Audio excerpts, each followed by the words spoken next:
Pak Jaksa Agung, kalau memperbaiki bangsa ini, saya akan buka terang benderang bagaimana kasus ini. Kalau memang Hotman orang kuat, orang benar, orang suci, orang ditakuti, tidak usah proses hukum. Tangkap saya dan penjarakan saya agar kalian puas untuk kemauan si Hotman Paris. Kami ingin membongkar ada seorang wanita yang dijajah moralnya, yang dijajah badannya oleh seorang advokat, tetapi kasus ini mau ditutup-tutupi dengan dibelokkan ke kasus saya. Kasus naik meja. Lebih terhormat naik meja apa naik ke badan wanita? Ya, lebih terhormat naik meja atau transaksi di bawah meja? Hah? Ini gila negara ini.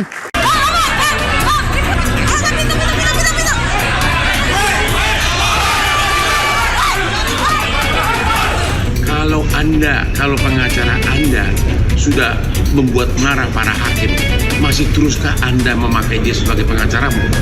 Jangan bahayakan kasusmu. Mahkamah Agung dan Pengadilan Tinggi cabut surat basnya, berita acara sumpah. Itu satu-satunya agar efektif pemecatan. Koruptor, tahu nggak Anda? Ya, tidak bisa, tidak bisa. Kalian pikir Rastani takut? No. Kalau kalian Buya masuk penjara, Soekarno masuk penjara, kami hukum. Saya lebih gila dari Al-Fitri, saya tidak takut masuk penjara. Mahkamah Agung akan memerintahkan kepada Ketua Pengadilan Negeri Jakarta Utara untuk melaporkan kejadian contempt of court tersebut kepada aparat penegak hukum dan sekaligus melaporkan oknum advokat tersebut kepada organisasi yang menaunginya dengan permintaan agar oknum tersebut ditindak tegas atas pelanggaran etik yang dilakukan.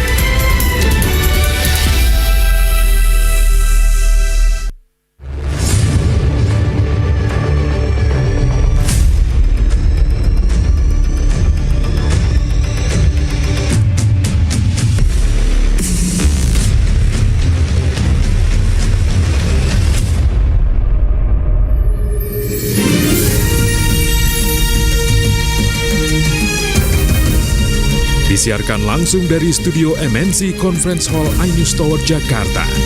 Inilah Rakyat Bersuara bersama Aiman Wicaksono.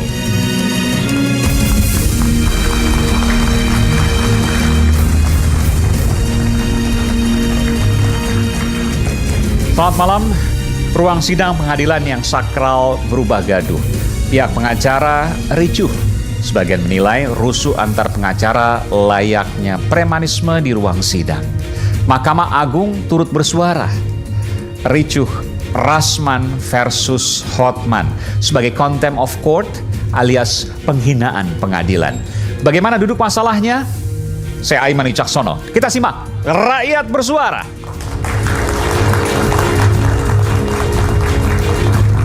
Saya akan undang langsung ke panggung Rakyat Bersuara pengacara yang saya mendapat informasi bahwa yang bersangkutan baru saja dipecat dari Kongres Advokat karena menaiki meja di saat persidangan berlangsung.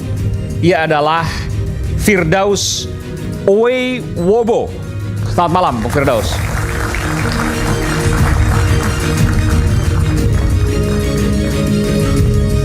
Nanti kita akan bahas ya.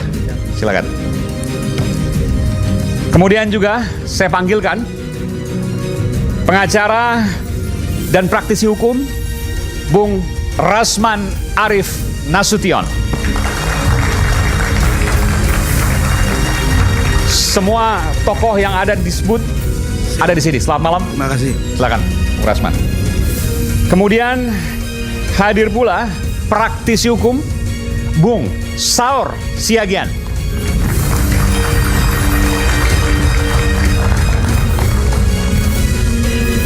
Selamat malam, Bung Saur. Silakan. Saya panggilkan pakar hukum pidana Profesor Suparji Ahmad. Selamat malam, Prof.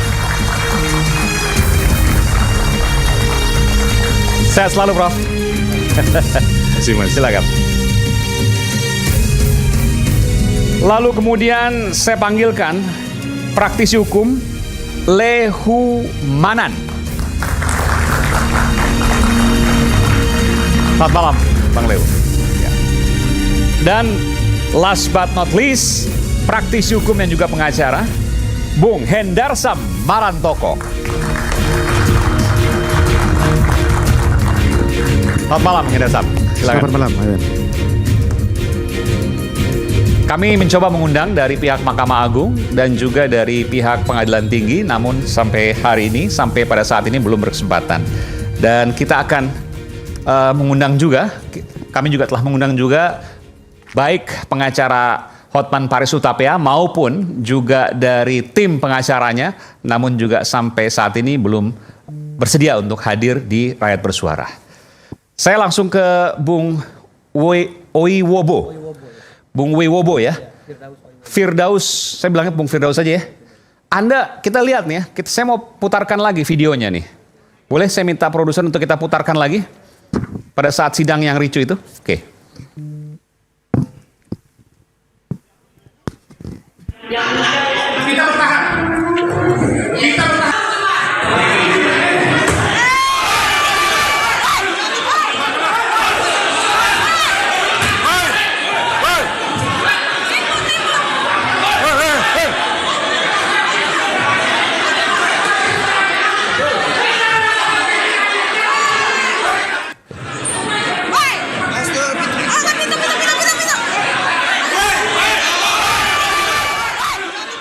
Iya, ini sidang antara Bung Hotman versus Bung Rasman ya. Dan Anda pengacara dari Bung Rasman. Ya, benar. Saya tanyakan dulu, karena ini Anda dipecat Kongres Advokat sebagai pengacara? Menurut apa yang saya lihat di media sosial, di televisi, informasinya saya dipecat karena desakan masyarakat. Bukan karena Anda belum dapat undang-undang suratnya? belum ada. Oke. Karena desakan masyarakat. Oke, apa yang Anda mau sampaikan di situ? Saya nggak bisa menyampaikan terlalu banyak karena biar gimana itu organisasi yang telah membesarkan saya. Saya memberi kode, saya tersenyum. Oke. Tersenyum. Jadi senyum saya ini mempunyai makna. Artinya saya tidak bisa mengupas terlalu dalam kesalahan dan kecacatan administrasi yang dilakukan oleh beliau-beliau yang ada di Kongres Anda Advokat menganggap Indonesia. itu kesalahan administrasi, cacat administrasi? Kecacatan administrasi. Karena saya tidak pernah dipanggil sebelumnya oleh Dewan Etik Belum pernah diperiksa? untuk disidangkan. Dan selama saya menjadi pengacara, saya tidak pernah melanggar sedikit pun. Kalau Anda melihat bahwa Anda naiki meja itu nggak merasa melanggar? Jadi gini, kita harus melihat permasalahan itu secara komprehensif. Saya selalu bilang secara utuh. Kenapa? Saya naik meja ada sebabnya.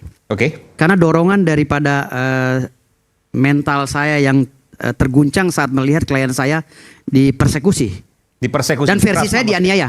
Maksudnya gimana? Ya, karena gini, Bang Rasman ini masuk ke dalam pengadilan itu sudah beberapa kali dilecehkan ya. Saya rasa dilecehkan oleh hakim yang memimpin atau majelis yang Maksudnya memimpin. gimana dilecehkan? Dilecehkan dengan panggilan, "Hei Rasman, sini kamu. Duduk di sini." Persidangan pertama, saya kaget ketika Ibu Hakim memanggil Saudara Dr. Ran ini dengan panggilan, "Hei Rasman. Hei Rasman, kamu terdakwa, masuk sini. Silakan duduk." Saya langsung protes. "Izin yang mulia, beliau ini seorang dokter, tolong hargai panggilannya dan titelnya." Karena Apa beliau kata ini hakim waktu itu? Oh tidak, Anda peringati? kalau Anda mengingatkan lah gitu ya? ya saya mengingatkan. Kalau bilang sudah diam kamu, saya hakim yang mengatur sini. Jadi artinya di sini dari awal saja kami sudah ditekan oleh hakim yang otoriter ini, gitu. Tetapi saya ditegur oleh Bang Rasman agar tetap bersifat kondusif ya, karena saya dianggap harus menghormati persidangan dan saya diam. Persidangan pertama ya. Persidangan kedua begitu juga. Persidangan ketiga makin parah.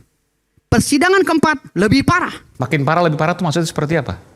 Karena kami sering melontarkan protes ketika kami bertanya dan mengumpulkan pendapat protes bahwa ini tidak adil. Tetapi hakim melontarkan kalimat-kalimat yang memang nadanya tinggi dan tidak layak untuk kami seorang. Misalnya apa? Diam kamu, ini persidangan hak saya. Diam kamu, diam kalian. Apa kata saya? Diam kalian. Jadi dia tidak menjadi moderator lagi di sini. Ibu Ketua Ibu Hakim Sidang. Sofia Tambunan. Oke, kami coba untuk menghubungi pihak Pengadilan Negeri Jakarta Utara, termasuk juga Humas Pengadilan Negeri Jakarta Utara, termasuk juga Humas Pengadilan Tinggi Jakarta, termasuk juga Jubir Mahkamah Agung, tapi seperti yang saya sampaikan tadi, belum berkesempatan untuk kemudian hadir ataupun lewat Zoom. Apa yang ingin Anda sampaikan? Saya ceritakan dulu masalah ini biar nggak sepotong ya. Jadi pada saat persidangan keempat, saya melihat Bang Rasman ini protes karena sidang itu awalnya sudah dibuka, kesepakatan kita di penetapan itu terbuka untuk umum dan pihak wartawan boleh meliput. Tetapi ketika bukti-bukti kami tentang chat-chatan WA, chatan mesum ya, yang diduga mesum yang dilakukan oleh Hotman Paris terhadap Iklim Hakim ingin dibuka di media dan ingin disorot di TV, lalu ini ketakutan. Kayak semacam ada kode dari si Hotman ini, semacam ada kode kepada hakim dan panitera. Kode kepada hakim? Ya semacam ada kode gitu. Nggak tahu saya main-mainnya seperti apa. Akhirnya ini ditutup. Kami protes, Bang Rasman protes, kami semua protes. Terbuka karena kami kan selama 3 tahun. Chat itu tidak pernah terbuka maksudnya? Tidak terbuka. Karena tidak diizinkan oleh hakim? Tidak diizinkan. Alasan mereka asusila. Dari mana asusilanya? Kami hanya mau nampilkan chat kok. Kalaupun ada foto pun udah kami blur. Foto istilahnya alat-alat yang sensitif dari Iklim Hakim, kami sudah blur semuanya. Nah, hal seperti itu memicu kemarahan Bang Rasman dan kami, tapi kami tetap kondusif ya. Namun pada saat pegawai pengadilan datang euforia memisahkan katanya Bang Rasman dengan Bang Hotman, apa yang mau dipisahkan? Mereka nggak ribut. Justru mereka lah yang memprovokasi dengan menganiaya klien kami, mendorong klien kami, lalu klien kami dipersekusi. Hal ini ditambah lagi oleh datangnya jaksa segerombolan ke tengah-tengah dengan teriak-teriak ribut. Kami bilang ribut yang mana? Kami pun sebagai pengacara Bang Rahmat bertanya-tanya, yang mana yang ribut ya? Perasaan Bang Rasman Abdurrahman di depan sendiri. Lalu karena ada lagi datang jaksa, saya pada situ udah mau pulang, saya pegang kondisi saya nih gini, pegang handphone, lagi baca WA, tahu saya bilang, jangan main kroyok, tahu saya udah di atas, gitu. Pandangan saya ke depan terus. Tahu-tahu saya Anda udah di atas cukup meja. panik makanya Anda naik gitu? Iya. Oke. Setelah saya ditegur oleh jaksa, Bang turun. Saya kaget, saya udah di atas. Baru saya sadar, loh, oh iya ya saya di atas, saya turun langsung. Nyampe di bawah, meja saya digebrak oleh jaksa. Gitu. Jadi itu ketidaksengajaan saya karena saya memang sangat tanggung jawab terhadap keselamatan klien saya. Oke, kita harus adil juga di sini. Ada juga di sini semua yang pernah juga ikut dalam sidang. Ada yang mau menanggapi mungkin Bang Hendarsam atau mungkin Bung Saur? Oke, silakan. Ya, makasih Mas Aiman. Pertama, saya harus mengatakan berduka atas peristiwa yang terjadi di Pengadilan Negeri Jakarta Utara. Dan kehadiran saya juga di sini di antara beberapa advokat kemudian keberatan, tetapi saya wajib sebagai advokat harus menyuarakan suara keagungan daripada advokat. Mas Aiman, kalau kita melihat di pengadilan, itu yang ada hadir di sana ada hakim, ada jaksa, ada advokat, lebih dari itu ada terdakwa, ada pengunjung sidang. Artinya adalah inilah sesungguhnya rusaknya wajah peradilan kita sekarang, apa yang terjadi di Jakarta Utara. Namun kalau kita lihat tadi, misalnya tiba-tiba katakanlah saya prihatin. Spontan, panik, naik ke atas meja. Ya, saya prihatin atas beliau, kemudian naik meja. Siapapun tidak bisa menerima hal tersebut. Namun dalam hal-hal tertentu, Mas Aiman, kadang dinamika di pengadilan tersebut kadang-kadang sangat dinamis. Jadi kalau kita lihat misalnya ini sudah sidang keempat, bagaimana misalnya kearifan seorang hakim juga sangat menentukan bagaimana perjalanan sidang itu berlaku dengan baik. Kalau tadi Anda nilai bagaimana? Artinya adalah kalau kita melihat di sini, saya kira apa yang kita dengar di publik harus didalami sesungguhnya apa yang terjadi secara utuh di persidangan kita. Bukan, saya melihat bahwa Anda tadinya berseberangan, sekarang Anda mendukung dari Bung Wibowo. Bukan seperti itu, bukan seperti itu. Cuman kita harus melihat bagaimana situasi daripada pengadilan. Nah, oleh karena itu misalnya begini, saya setuju misalnya saudara Firdaus itu harus diproses sebagai advokat. Mas Aiman, kita sebagai advokat itu disebut sebagai advokat atau profesi advokat sama dengan jurnalis itu karena terkait namanya kode etik. Katakanlah seandainya seorang pembunuh sekalipun sudah kita lihat Mas Aiman, tidak dengan sendirinya pada saat itu karena dia lihat dia sebagai seorang pembunuh langsung kita hukum. Namun menurut saya adalah kalau misalnya saudara Firdaus ini diduga pelanggaran etik, menurut saya ada mekanismenya. Yaitu lapor ke Dewan Kode Etik, kemudian di sidang diberi kesempatan kepada dia untuk melakukan pembelaan.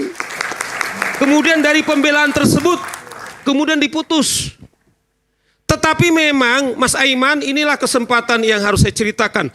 Bahwa dunia advokat kami itu sudah sedemikian rupa, tadi Hendarsan bilang, sekarang ini sudah hampir 90 advokat.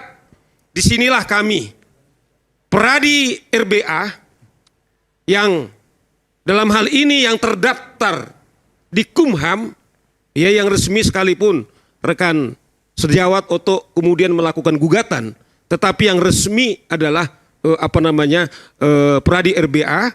Saya misalnya selalu mengatakan Mas Aiman, kalau saya melantik seorang advokat, saya mengatakan kalau ada advokat dia sudah belajar 4 atau 5 tahun, kemudian pendidikan advokat masih melakukan suap menyuap, bagi saya selalu saya bilang itu adalah lebih hina. Untuk kasus ini kan sudah dilaporkan. Ya. Ada dilaporkan ke Bareskrim. Ya. Oleh PN Jakarta Utara, oleh Pengadilan Tinggi Jakarta. Yang dilaporkan adalah 3 pasal tuh, 207, 2717 dan 335 KUHP. Intinya contempt of court, penghinaan pengadilan. Menurut Anda, apa yang dilakukan oleh Bung Rasman, apa yang dilakukan oleh Bung Firdaus, penghinaan pengadilan bukan? Jadi itu kita bilang karena mekanisme kan ada dua namanya contempt of court. Contempt of court kalau di Inggris itu adalah contempt karena tindakannya pada saat itu berhenti di situ kepada etika. Tapi kalau ala contempt of court of Indonesia adalah peradilan penghinaan peradilan harus melalui laporan. Inilah yang sekarang dilakukan oleh kalau menurut Anda sendiri Negeri Jakarta Utara. Apa yang terjadi kan visualnya sudah kita lihat berulang kali. Ya. Menurut Anda itu jelas ketika dia katakanlah duduk berdiri di pengadilan jelas itu sudah menurut saya melanggar wibawa daripada pengadilan. Cuman Mas Aiman harus kita lihat pada saat itu kan sidang sudah selesai. Apa namanya proses persidangan? Proses itu sudah selesai. Kemudian dinamika yang sedemikian rupa. Nah oleh karena itu menurut saya apapun alasan daripada Firdaus tidak bisa kita terima. Dia naik itu tentu tidak bisa kita terima. Namun yang jauh lebih dalam juga harus kita dalemin.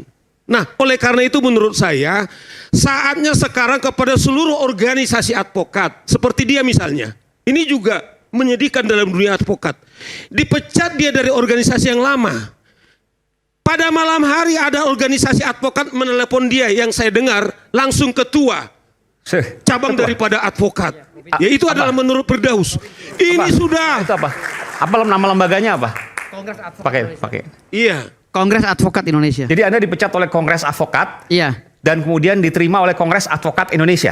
Iya, saya dipecat oleh DPP, DPP tanpa ada proses kode etik. Oke. Lalu saya telepon jam 11 malam, dipecatnya jam 9 malam. Oke. Hari Minggu, pas Ya. liburan. Jadi hari libur. Oke. Jadi saya tanya sama ketua provinsi, "Bang, kenapa saya dipecat?" Pecat.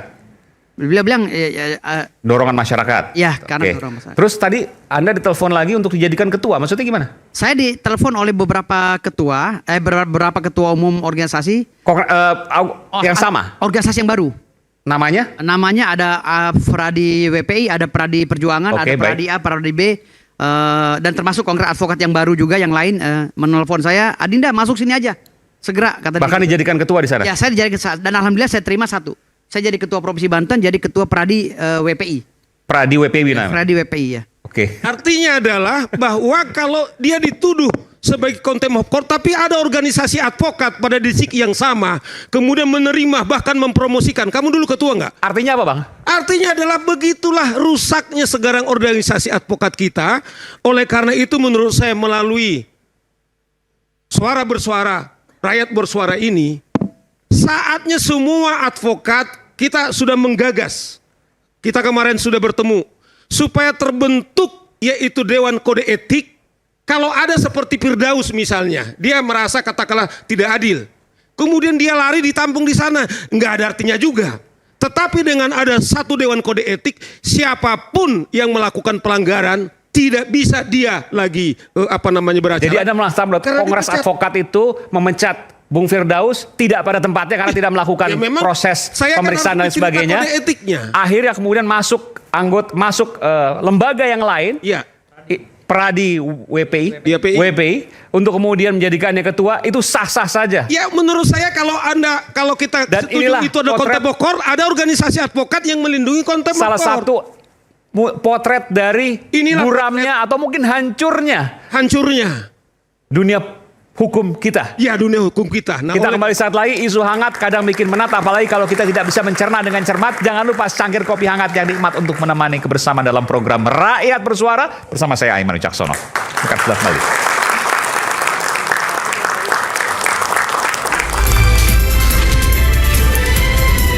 Isu hangat kadang bikin saya bukan orang yang tidak melakukan kita bertahan. Kita bertahan.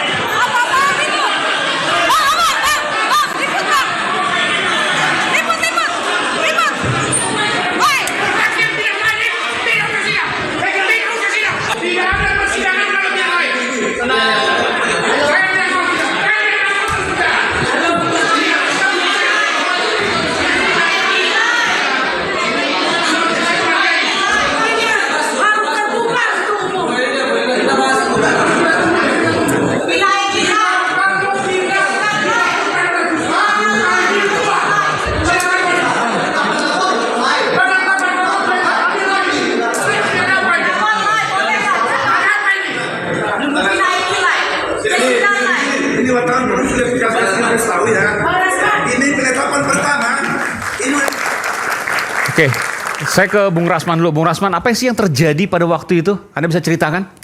Baik, terima kasih. Bismillahirrahmanirrahim. Selamat malam.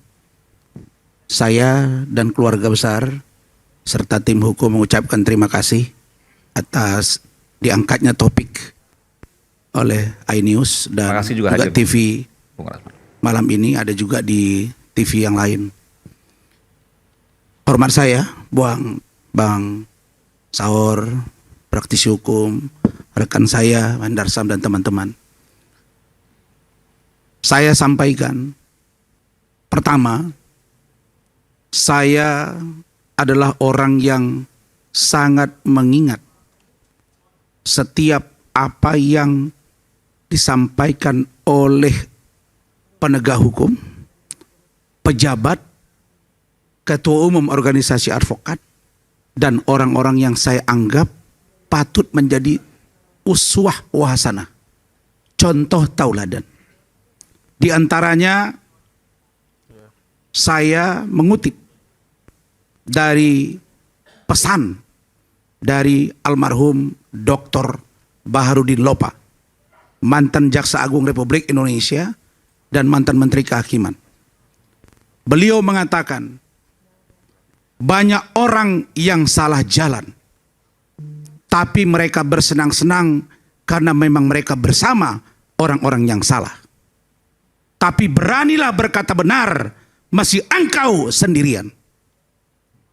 Karena itu saya ingin katakan bahwa kasus yang dilaporkan terhadap saya adalah sangat-sangat sederhana. Laporan Hotman Paris Hutapea terhadap saya adalah dugaan pelanggaran Undang-Undang Transaksi Informasi Elektronik. Pasal 27 ayat 3, 45 ayat 3, Junto 310 311, Junto 55 ayat 1 ke 1. Di situ jelas tentang pencemaran nama baik. Pasal yang satu ini baru sampai pada penetapan tersangka terhadap saya dibutuhkan waktu 1 tahun lebih. Bayangin, 1 tahun lebih. Dari penetapan tersangkalah baru saya dibolehkan, nih Pak pakar hukum kita. Saya telepon, namanya AKBP Dodi Hariansa, kanitnya. Saya telepon, Pak Kanit, kenapa saya jadi tersangka? Kapan Anda minta saya menghadirkan saksi ahli yang meringankan saya atau ada charge? Saya sudah minta. Sejak dari naik sidik saya sudah minta Bang Saur. Dia bilang, Bang Rasman, itu kan diatur setelah jadi tersangka. Mana aturannya? Mana aturannya? Dia tidak bisa tunjukkan. Bukankah ketika naik sidik itu sudah dibolehkan Bang untuk mengajukan saksi yang meringankan termasuk ahli? Tidak satu pun diperiksa saksi yang meringankan dan atau ahli dari saya. Jadi lewat kesempatan ini Pak Kapolri tolong periksa AKBP Dodi Hariansa. Setelah itu saya ajukan gelar perkara khusus ke Biro Wasidik. Barulah dilakukan gelar perkara ya Pak Lecu. Dan di gelar perkara itu ditemukan 10 barang bukti. Yang itu barang bukti yang disajikan oleh penyidik adalah banyak yang di atas tanggal yang dilaporkan oleh Hotman Paris. Saya dilaporkan oleh Hotman Paris 10 Mei 2022. Bisa-bisanya barang bukti yang menjadikan saya tersangka di atas tanggal 11. Sampai waktu itu pimpinan gelar beberapa orang kombes menegur, Anda ini Tuhan atau manusia? Maksudnya gimana? 10 Ya, dilaporkan. bayangkan, saya dilaporkan 10 Mei 2022. Iya. Harusnya barang buktinya 10 Mei ke belakang dong. Betul. Ini barang buktinya 10 Mei ke atas. Sebelum 10 Mei. Setelah 10 Mei. Barang bukti maksudnya? Barang bukti yang dilaporkan bahwa saya melanggar tindak pidana pencemaran itu, barang buktinya itu banyak yang di atas tanggal 11. Kan tidak boleh dong kita melaporkan orang apa perbuatan pidananya sampai dibilang Anda ini dukun atau Tuhan. Jadi laporannya tanggal 10, buktinya mana? Buktinya besok-besoknya. Iya. Itu terjadi. Begitu ya. Sehingga berguguran. Dari 10, 11, 10, 7, 5, 5, 2. Begitu Bang. Ternyata setelah dibacakan dakwaan di pengadilan, itu barang buktinya tinggal 6.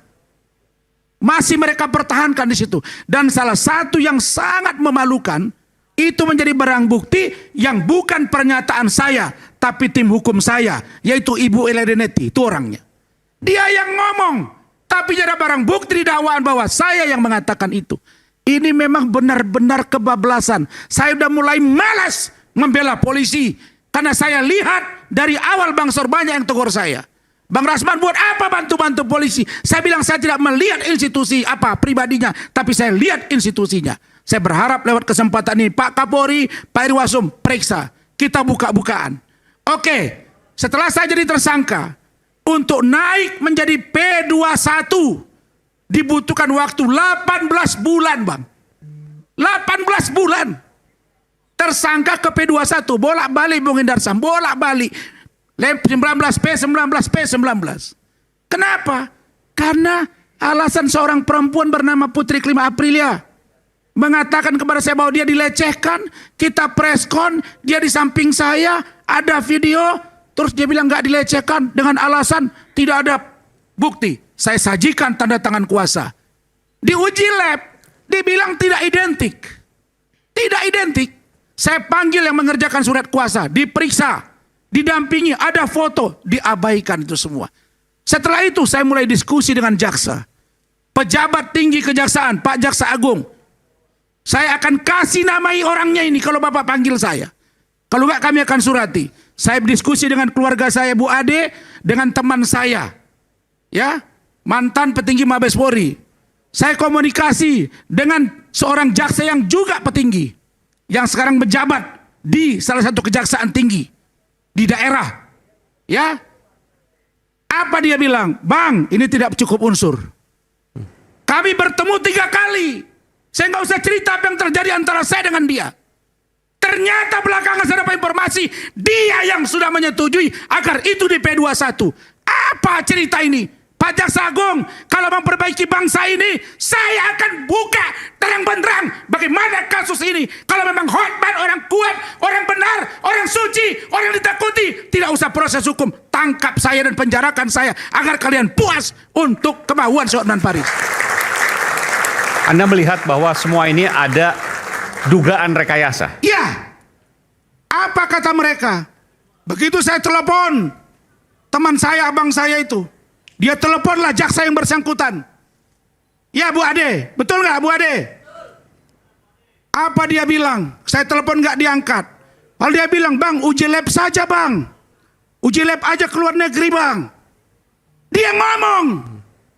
Kemudian begitu saya telepon nggak diangkat. Diteleponlah oleh abang saya. Dia bilang sama Bang Rasman, bang, saya kan cuma pejabat di sini bang, saya cuma mengatur teken aja. Karena dia udah ngadu kemana-mana bang. Nanti saya bantu. Itu kata dia. Buka di telepon Telkomsel. Pasti akan terjadi. Kau nggak bisa keluar ya. Ya jabatanmu sekarang saya akan buka. Siapa kau? Jadi mulai dari Mabes Polri sampai kejaksaan. Bobrok. Pertanyaan berikutnya. Di pengadilan. Saya tinggal menunggu ruang pengadilan. Tempat kita buka-bukaan. Mencari fakta hukum untuk mencari kebenaran material. Ternyata Bung Aiman di awal. Saya sudah ratusan kali sidang. Belum pernah saya lihat setegas ini, sekasar ini seorang pimpinan sidang. Orang mau bercerai saja masih ditanya. Bagaimana dengan yang termohon? Kalau kita buat begini, bagaimana pemohon? Kan begitu bang. Begitu juga sidang-sidang yang lain. Ini tidak. Begitu dia duduk, JPU, mana terdakwa? Hadirkan. Benar ini. Wah, ngeri juga ini. Pertama nih bang. Langsung kita duduk. Saudara, sehat? Sehat yang mulia.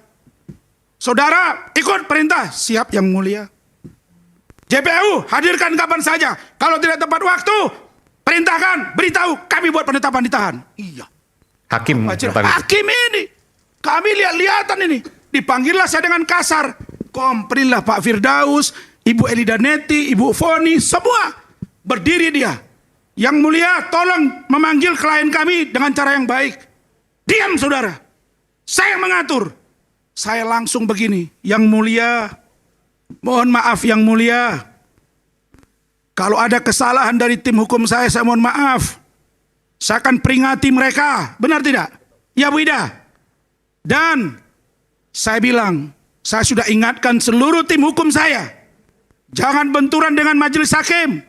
Jangan benturan dengan JPU. Bukan saya takut dengan hukuman ini. Tapi saya membuat bagaimana persidangan dengan baik. Sampai Bung Firdaus, Bu Ida, Bu Foni. Itu mau mundur dari kuasa hukum Bang Saur. Bung Indarsa. Kok begini Rasman? Saya coba bicara hati ke hati. Akhirnya mereka mau. Sidang pertama, kedua, ketiga. Disepakati live dan terbuka untuk umum. Judulnya di situ jelas. Apa itu? Judulnya dugaan pelanggaran atau pencemaran nama baik. Ini bukan kasus video porno. Bukan kasus pelecehan seksual anak di bawah umur. Tidak ada ruang bagi hakim untuk mengatakan ini tertutup.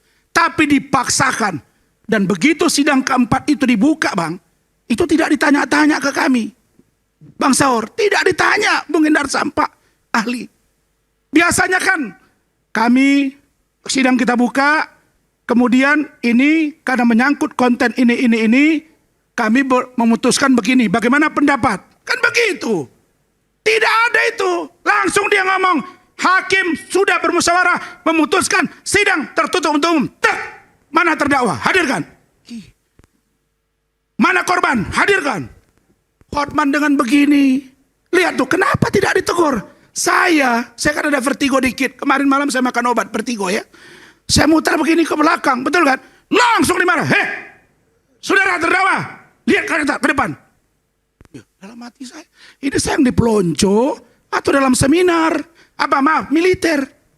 Dalam hati saya, waduh, saya nahan diri. Yang keempat dia bilang begitu, kita ngomong baik-baik. Tolong perhatikan postingan Instagram saya.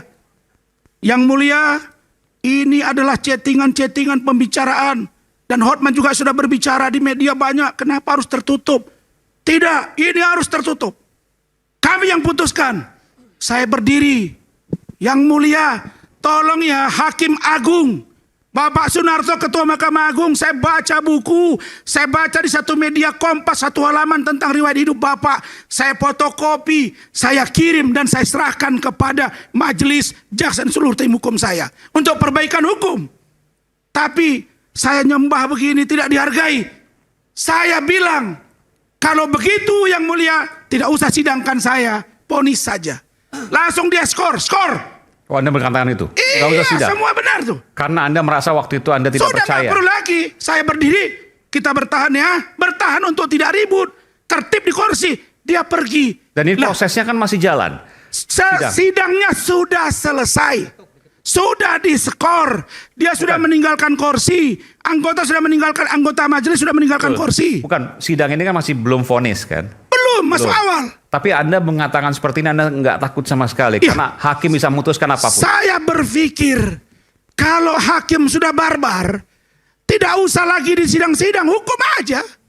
Dan saya, Aiman, anak orang susah, jual koran, ustadz dari kampung, dari Singkuang, saya tidak takut. Karena saya diajari oleh guru-guru saya senior hukum bahwa fiat justisia ruat solum. Tegakkan kebenaran itu meski lagi runtuh sekalipun. Itu prinsip saya. Karena itu saya diajari para senior. Apa Bang Otto bilang, masih ada videonya. Jangan takut jadi pengacara. Beranilah jadi pengacara. Undang-undang advokat mengatur. Kita ini selevel. Kita sama-sama penegak hukum. Hanya saja bedanya, pengacara memberi nasihat hukum pendampingan. Jaksa penuntutan, pembacaan dakwaan. Hakim memutuskan, diatur duduknya di depan. Nah, kalau hakim menganggap dirinya orang paling bersih, tunjukkan kepada saya. Mana ada lembaga penegak hukum di negara ini yang 100% bersih dari tindak pidana, kejahatan dan pelanggaran hukum. Termasuk Mahkamah Agung.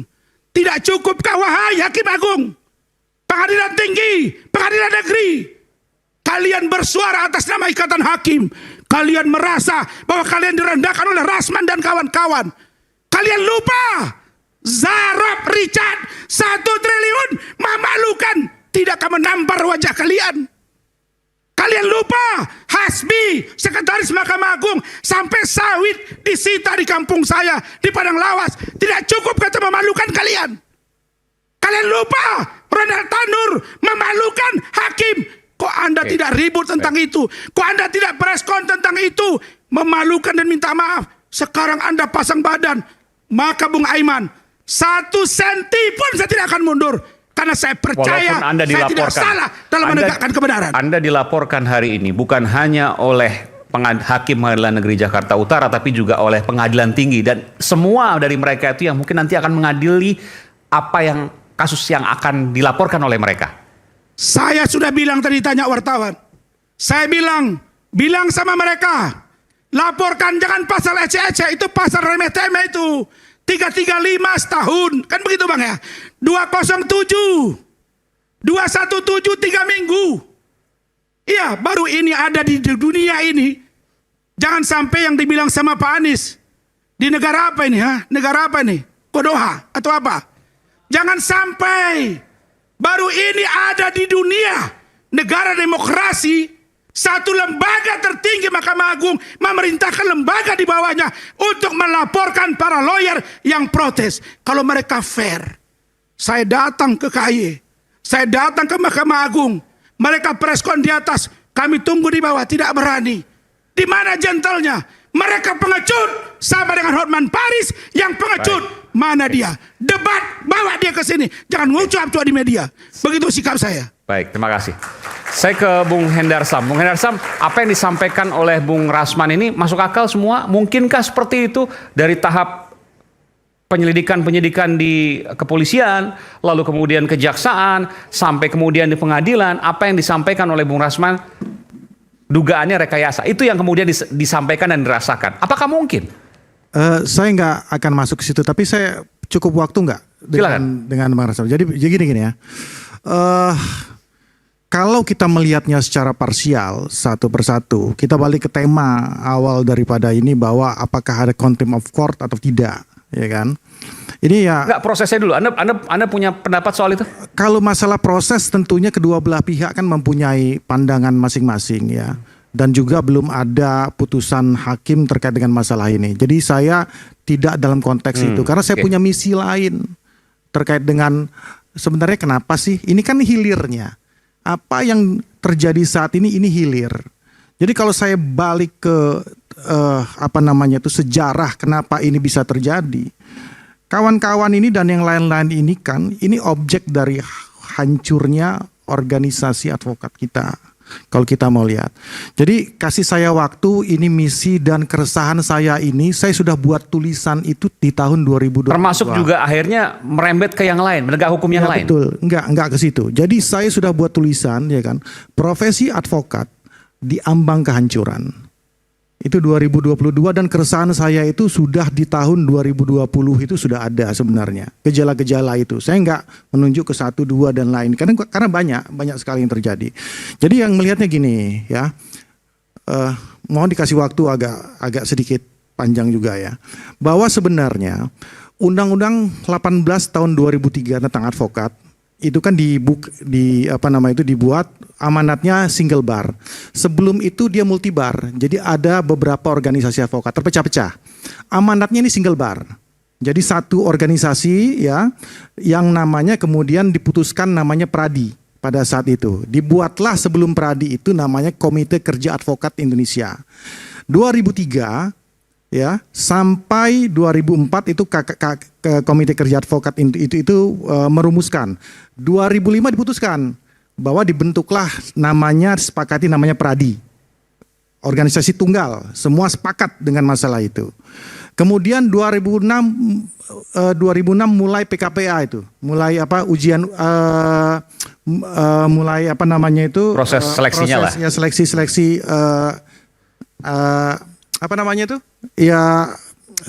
training segala macam ya. Jadi saya lupa ya.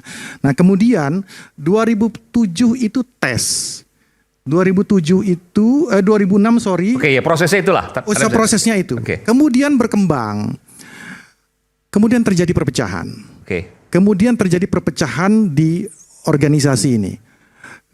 Perpecahan itu kalau tidak salah di tahun 2011 ya. 2008 2009 itu udah mulai gonjang-ganjing. Pecah ini organisasi. Enggak praktek, memang secara konsepnya dia adalah single bar, kemudian jadi multi bar. Pecah itu, jadi Pradi, kemudian pecah jadi KAI. Ribut. Yang KAI ujungnya nggak diakuin oleh pengadilan segala macam, ribut segala macam.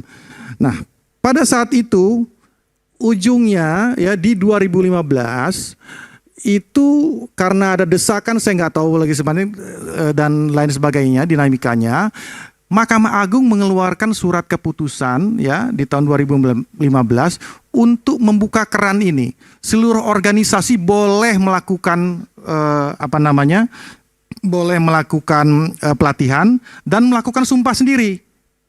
Nah, kemudian organisasi-organisasi yang tumbuh ini ya kan, parameter untuk menjadi sebuah organisasi yang besar itu apa? Jumlah anggota.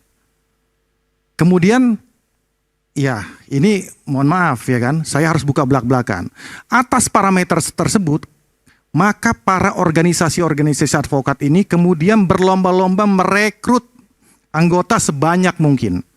Makanya ada anekdot, kalau yang tes 1000, yang diterima 1200. Ini anekdot yang terjadi. Artinya proses seleksinya, saya tahu persis. Kacau balau. 2006 itu untuk lulus ujian 5.200. Apa yang kamu sampaikan di sini? Intinya gini, artinya ada kekosongan hukum di sini. Ketika banyaknya organisasi advokat, tanpa adanya kode etik tunggal, tanpa adanya majelis kode etik tunggal, maka seperti disampaikan oleh Bang Saur tadi, dipecat dari satu, besok malam udah bisa pindah ke yang lain. Ini kekosongan hukum yang terjadi. ego dari masing-masing pihak. Jadi memang ujungnya salah asuhan semuanya. Ujungnya nggak ada standar yang baku. Maka saya tanya ke teman-teman yang lain, 94 organisasi advokat yang sekarang. Sedih saya ngelihatnya. Saya hampir lebih dari 2 dekade berpraktek. Ya kan? Saya nggak membayangkan hal ini sampai kayak gini gitu loh. Baik itu dari person to person. Jadi oleh karena itu, ya, mungkin saya udah pernah sampaikan lah di beberapa teman senior-senior yang ada di sana. Profesi advokat ini ujungnya di profesi keranjang sampah. Kenapa keranjang sampah? Semua bisa jadi advokat sekarang, asal sarjana hukum. Benar nggak Bang Saur? Betul kan? Asal sarjana hukum, saya jamin masuk. Ya, saya tanpa tidak seleksi yang sulit-sulit. Tanpa yang sulit-sulit. Ini ya, saya nggak ngomongin profesinya. Wartawan bodrek bisa jadi advokat. LSM pemeras ini oknum ya bisa jadi advokat. Semua bisa jadi advokat sekarang. Dan disitulah hancurnya hukum Indonesia. Hancurnya. Termasuk juga efeknya nanti akan ke penegak hukum yang lain. Penegak hukum yang lain karena seleksinya nggak ada.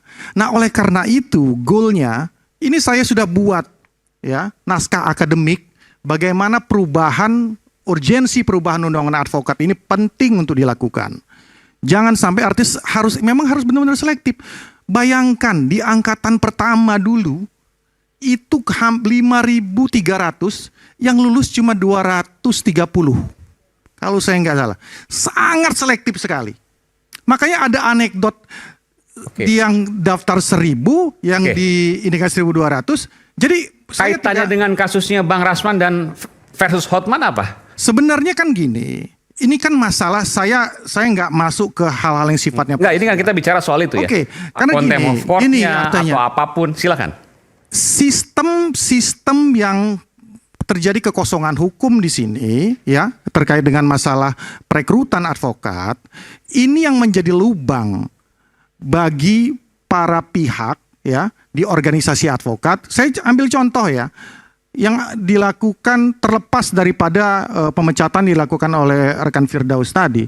Tapi besok malamnya beliau bisa langsung direkrut oleh organisasi yang lain ya dibilang salah ya salah. Menurut saya nggak ini juga. Tapi dibilang juga nggak melanggar hukum nggak juga. Karena memang ada kekosongan hukum di situ. Oke, itu dari advokatnya. Tapi dari prosesnya saya mau tanya dulu. Tadi apa yang disampaikan oleh Bung Rasman itu bukan tudingan yang main-main nih. Apa yang disampaikan mulai dari proses penyidikan, penuntutan sampai ke pengadilan, semuanya menurut Bung Rasman itu ada rekayasa. Benarkah itu? Nanti kita akan bahas sesaat lagi. Tetap bersama kami di Rakyat Bersuara.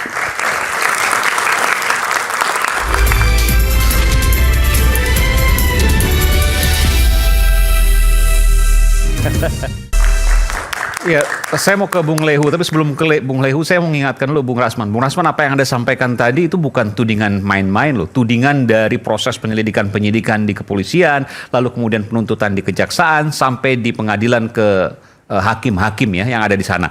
Itu bisa merepotkan Anda, bisa menambah kasus Anda dan sepunya. Karena Anda harus punya bukti atas apa yang Anda sampaikan. Ini saya harus ingatkan ini. Saya sudah tahu apa konsekuensi, tapi saya kan nggak sebut nama di sini.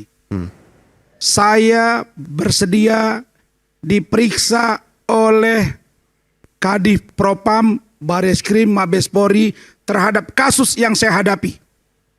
Bahwa kasus Anda ini adalah rekayasa. Saya menduga keras ini rekayasa. Buktinya 34 bulan baru masuk ke persidangan.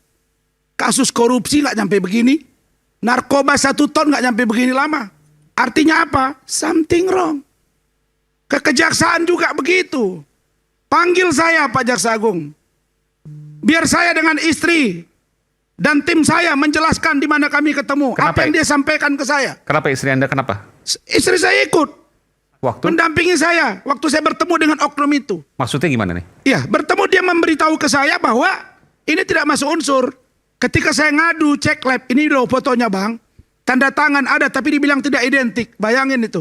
Lalu kemudian kita ngobrol 3 kali tidak masuk di satu unsur pidana. tempat.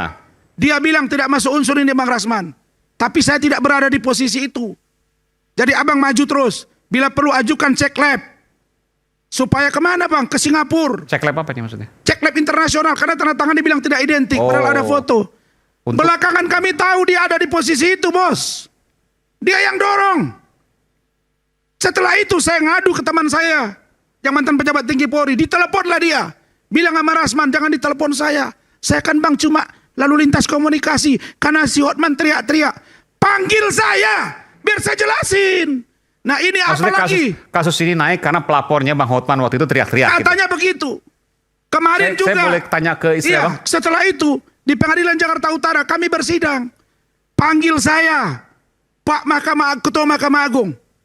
Biar saya jelaskan bahwa ada oknum pejabat di kantor Anda itu yang juga bermasalah. Saya gak mau buka, saya masih sayang sama kalian. Saya siap dipanggil Kapolri, Jaksa Agung, Mahkamah Agung. Biar kami benahi, itu tandanya saya cinta. Saya tidak memfitnah di depan orang dengan menyebut nama, walaupun data saya punya. Silakan Bu Ade jelaskan. Silakan.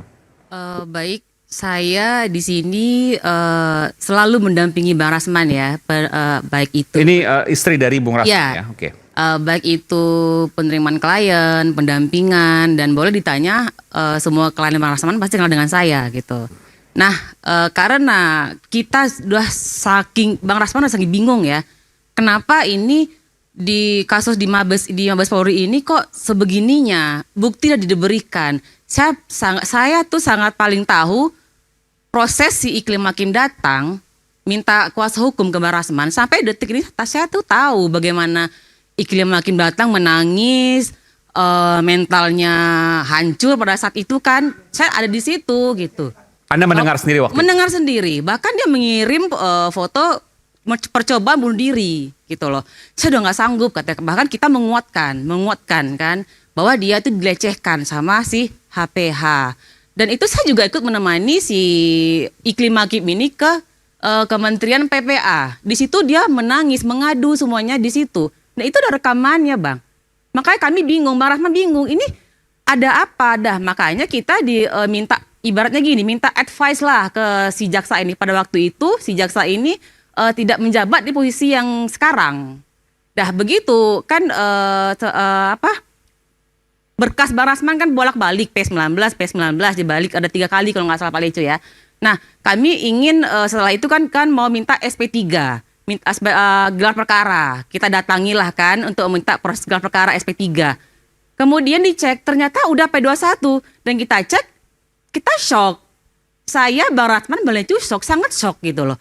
Saya di situ pengen nangis bagaimana kok seperti ini. Ini orang yang ini kita ketemu gitu loh. Dia mengatakan ke kita, saya bertanya, saya bukan buta hukum gitu, walaupun saya sering mendampingi Bang Rasman, tapi tetap sama banyak yang nggak mengerti. Pak ini benar, Pak oh ini benar, ini enggak Bang, ini enggak masuk unsurnya karena kita serahkan semuanya kan Bang, bukti-bukti ini segala macam. Tapi yang membuat Bang Rasman tersangka itu adalah tanda tangan tersebut si Iklim Hakim ini tidak identik katanya. Malah kita disarankan coba ke lab lain minta tanda tangannya itu kembali di Mabes, kan disita Bang. Di Mabes kemudian coba cek itu ke luar negeri, karena luar negeri kan bisa tidak memihak, kan seperti itu. Sampai sebegitunya kami di advice lah sama beliau gitu kan. Makanya shock gitu loh. Jadi asumsi saya seperti ini. Kan karena si Hotman ya, sepertinya dia sering membranding dirinya itu, memposting Pak Presiden Prabowo bahwa Pak Presiden Prabowo ini adalah teman dekatnya, kliennya, seolah-olah terus Pak Hasim juga dia pernah memposting, saya lihat ya, kayaknya tapi setelah itu dihapus sama dia sepertinya. Dia bersama Pak Hasim itu kalau nggak salah di dalam mobil sama si HPH. Maksudnya kan? apa? Kaitannya apa dengan ya saya gini, asumsi gini, apakah karena dia dekat dengan Pak Prabowo, Pak Presiden kita, tapi saya yakin nggak mungkin kan Pak Presiden kita mengurusi hal remeh-temeh seperti ini. Ini ibaratnya kata Pak Firdaus, perkara sawah sepetak yang digarap oleh antara dua manusia yang bersitter, yang kayak mana ya, kayaknya tidak deal gitu di awalnya itu. Mungkin saya menanggapnya seperti itu ya. Setelah itu di belakangan mereka malah mengaku pacaran. Itulah saya bingungkan. Kalau memang mereka telah mengaku pacaran, aturan kan udah selesai Bang gitu. Iklim ini dengan HPH tadi. HPH kan mereka mengakui, dan itu semua perjalanan baik. cerita. Tapi intinya begini, bahwa Anda melihat bahwa ini ada hal yang janggal di sini. Ada janggal. Proses hukumnya janggal. Janggal sekali karena emang kan dibilangnya Iklim Hakim mengakui tidak menandatangani kuasa tersebut. Katanya seperti itu. Nah, saya baca BAP tapi ada di situ Iklim mengakui ada tanda tangan tapi dia tidak tahu katanya. Oke, dari ini proses selanjut. Saya ke Bung Lehu dulu. Bung Lehu, apa yang disampaikan tadi oleh Bung Rasman, Anda punya bukti-buktinya?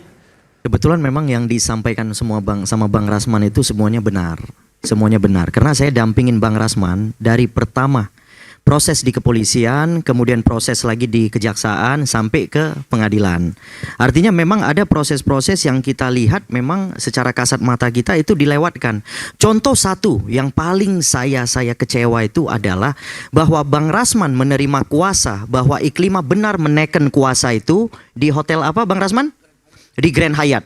Ada peristiwanya. Tidak diakui oleh Iklima kan? Tidak diakui oleh Iklima, kemudian dicek lab, kemudian bahasa keterangan dari cek lab itu adalah tidak identik. Jadi seolah-olah Bang Rasman memalsukan kuasanya. Nah itu kan sudah jelas. Itu dugaan saya pasti dimainkan itu. Dugaan saya. Padahal preskon itu juga ikut sama Bang Rasman. Iya. Kemudian di Kementerian PPA lagi kan Bang Rasman kan. Di Kementerian PPA juga dia mengakui dia dilecehkan. Tapi ketika di BAP, ketika kami dapat waktu di pengadilan ini, BAP dia mengatakan semuanya dia ragu bahwa dia itu dilecehkan. Berbalik begitu. Berbalik begitu kan ngeri nih. Ya, artinya itulah kami meminta kenapa persidangan ini harus dibuka. Kenapa? Gimana? Ini Bu Ida pengacara juga. Pengacara Bung Rasman juga. Halo. Saya tambahkan dia membuat surat kuasa dan ada surat pencabutan kuasa. Surat pencabutan kuasa dengan nomor yang sama. Yang kemudian tidak diakui belakangan itu. Yang pengacaranya yang setelah Bang Rasman mengakui dia yang diminta untuk pencabutan surat kuasa itu. Dan saya menambahkan sedikit tentang yang disampaikan Bang Rasman. Ketika kita konfrontir di lantai 15 ada Kombes Alvis. Di situ begitu Pak Otman Paris datang, dia sampaikan, ini ada apa kami dipanggil? Saya nggak mau damai. Ribut Bang Rasman, siapa yang mau damai? Langsung dia berdiri. Dia berdiri, dia peluk itu Iklim Hakim, dia cium pipinya sama mulutnya di depan kami semua, di depan Kombes Alvis. Nah, bagaimana mereka membangun konstruksi hukum? Karena ini udah pengakuan bahwa mereka itu pacaran. Loh, orang bercinta kok kita tapi sebagai... Tapi asumsi kan. Ini saya tidak mau masuk terlalu jauh soal itu. Dia bilang di situ Bung Aiman, kau cemburu ya? Kau cemburu ya? Iya. Kau cemburu ya? Memang kami pacaran. Itu kata-kata sih. Oke. Rasman kau cemburu. Baik. Intinya begini semua, bahwa ini ada dirasakan yang janggal. Bahkan Bung Rasman mengatakan saya tambah rekayasa. Tapi apakah benar seperti itu? Apakah mungkin semuanya proses seperti itu? Tentu ini menjadi pertanyaan. Saya akan tanyakan ke pakar hukum pidana Prof. Suparji Ahmad. Saya akan kembali nanti sesaat lagi, tetaplah bersama kami di Rakyat Bersuara.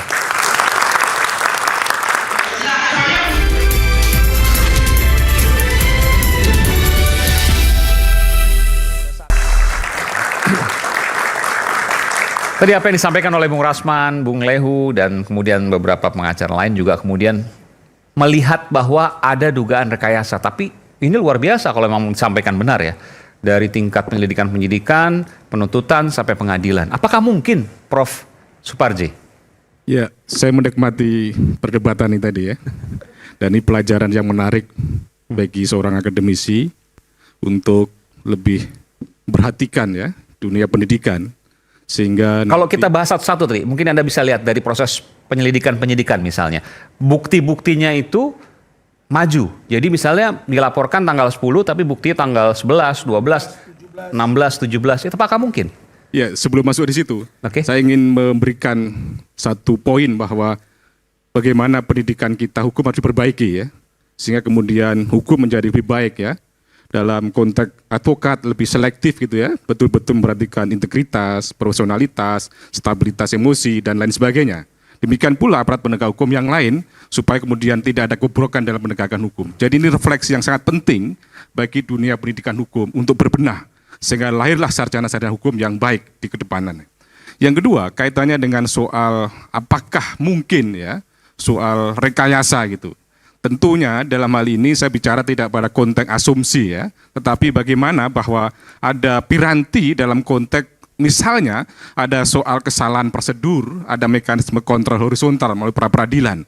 Demikian pula kaitannya dengan soal hak-hak dari seorang tersangka, tentunya ada ruang-ruang untuk mengajukan hak-hak tersebut. Jadi menurut saya kalau kemudian kita menggunakan asumsi bahwa apakah mungkin ya rekayasa dan sebagainya, saya kira tentunya kita harus menggunakan basis data, basis fakta, basis bukti dan melalui berbagai mekanisme yang dapat dilakukan. Misalnya apa? Pra-peradilan. Pra-peradilan. Dalam konteks menilai sesuatu itu. Propam kalau di kepolisian. Ya, ada 3 aspek, substansi, prosedur, dan kewenangan. Oke. Perhatikan aspek substansi, bagaimana prosedur yang ditempuh, dan siapa yang berwenang di situ. Dan kalau seandainya misalnya ada mekanisme penetapan tersangka yang tidak sah, tadi sudah saya sampaikan.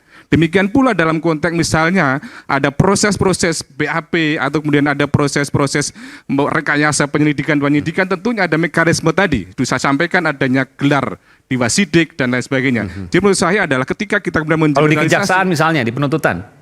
Di penuntutan ada mekanisme komisi kejaksaan yang bisa kemudian mengawasi tentang itu. Di pengadilan ada komisi yudisial. Jadi sebetulnya para pendiri bangsa ini, termasuk para pembuat undang-undang ini, sudah sedemikian komprehensif ya, memberikan ruang-ruang untuk mekanisme kontrol tadi itu. Jadi demikianlah artinya bahwa jangan sampai itu terjadi kesewenang-wenangan, terjadi pelanggaran hak asasi manusia.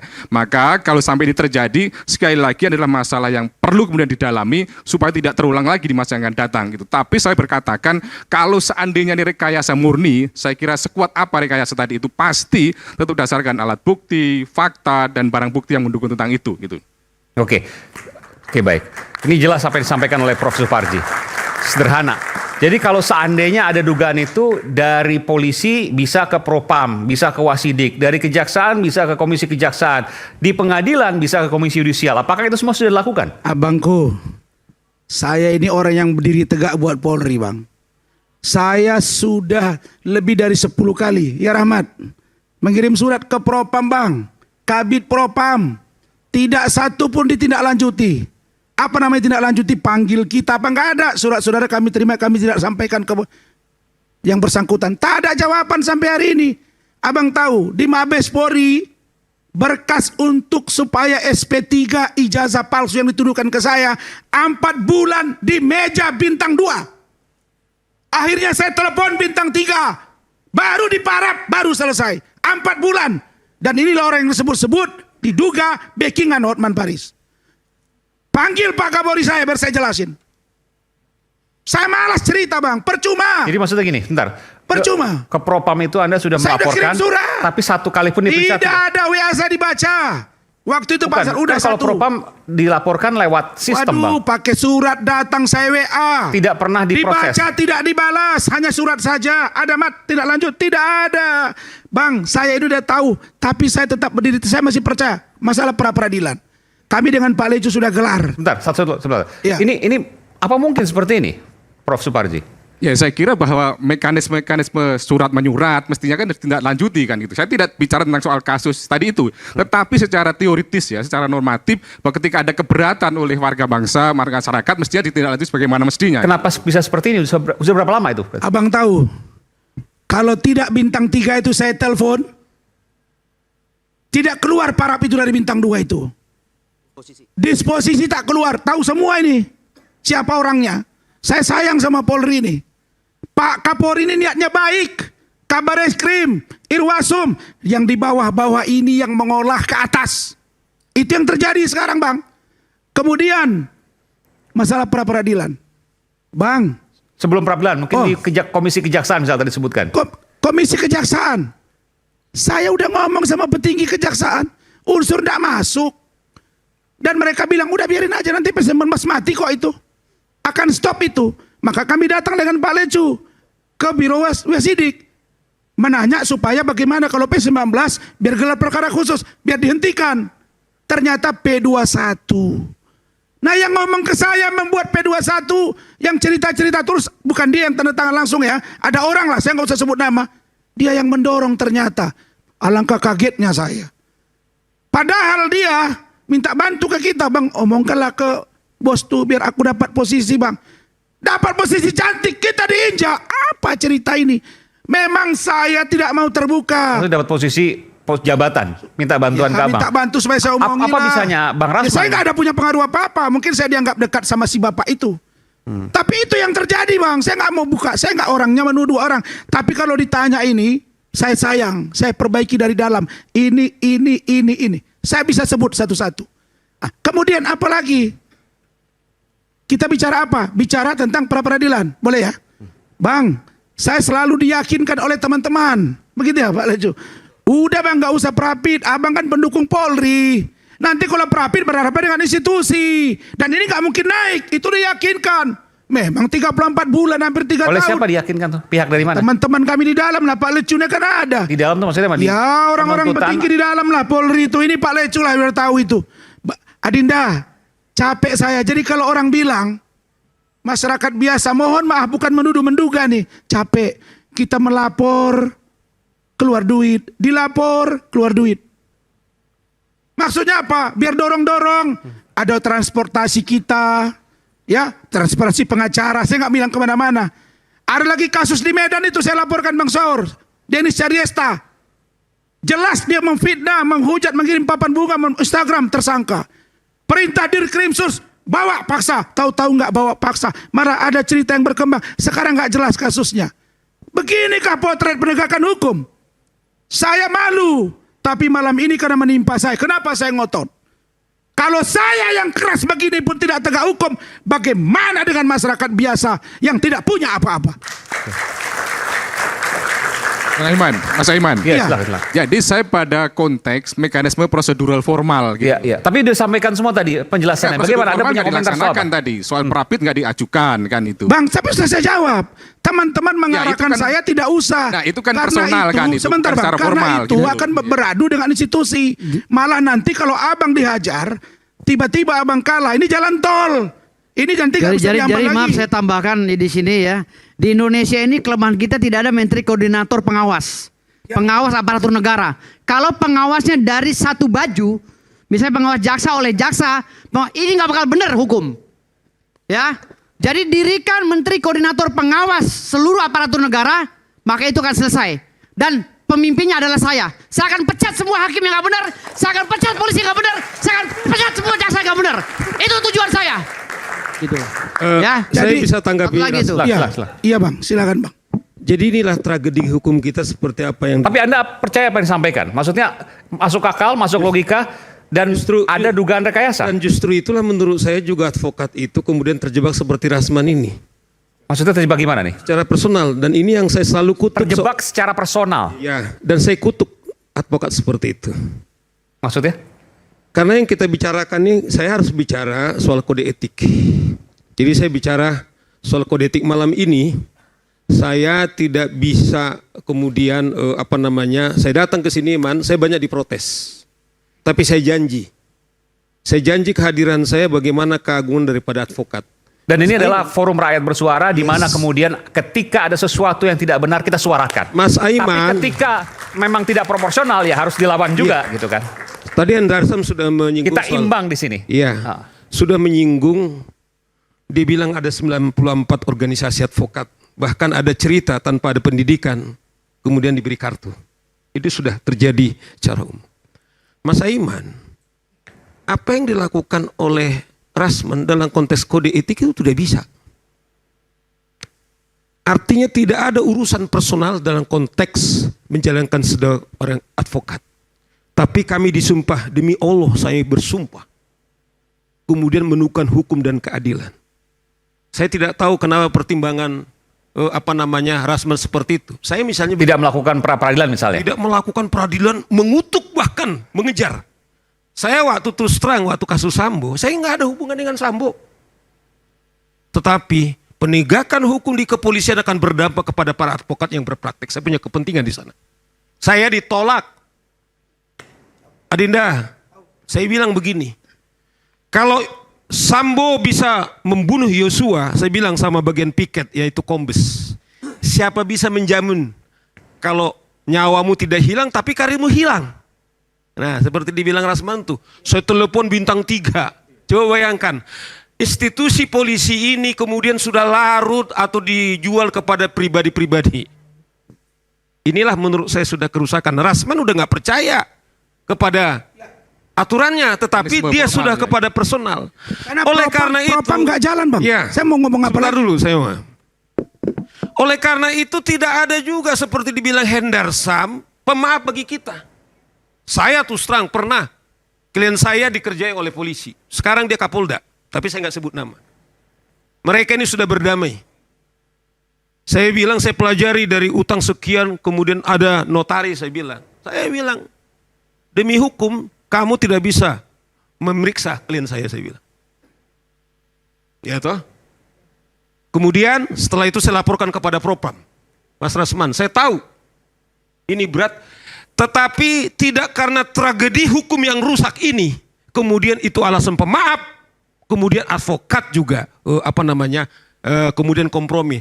Oleh karena itu Rasman, saya nggak tahu karena dia membela, saya setuju dengan dibilang oleh Prof.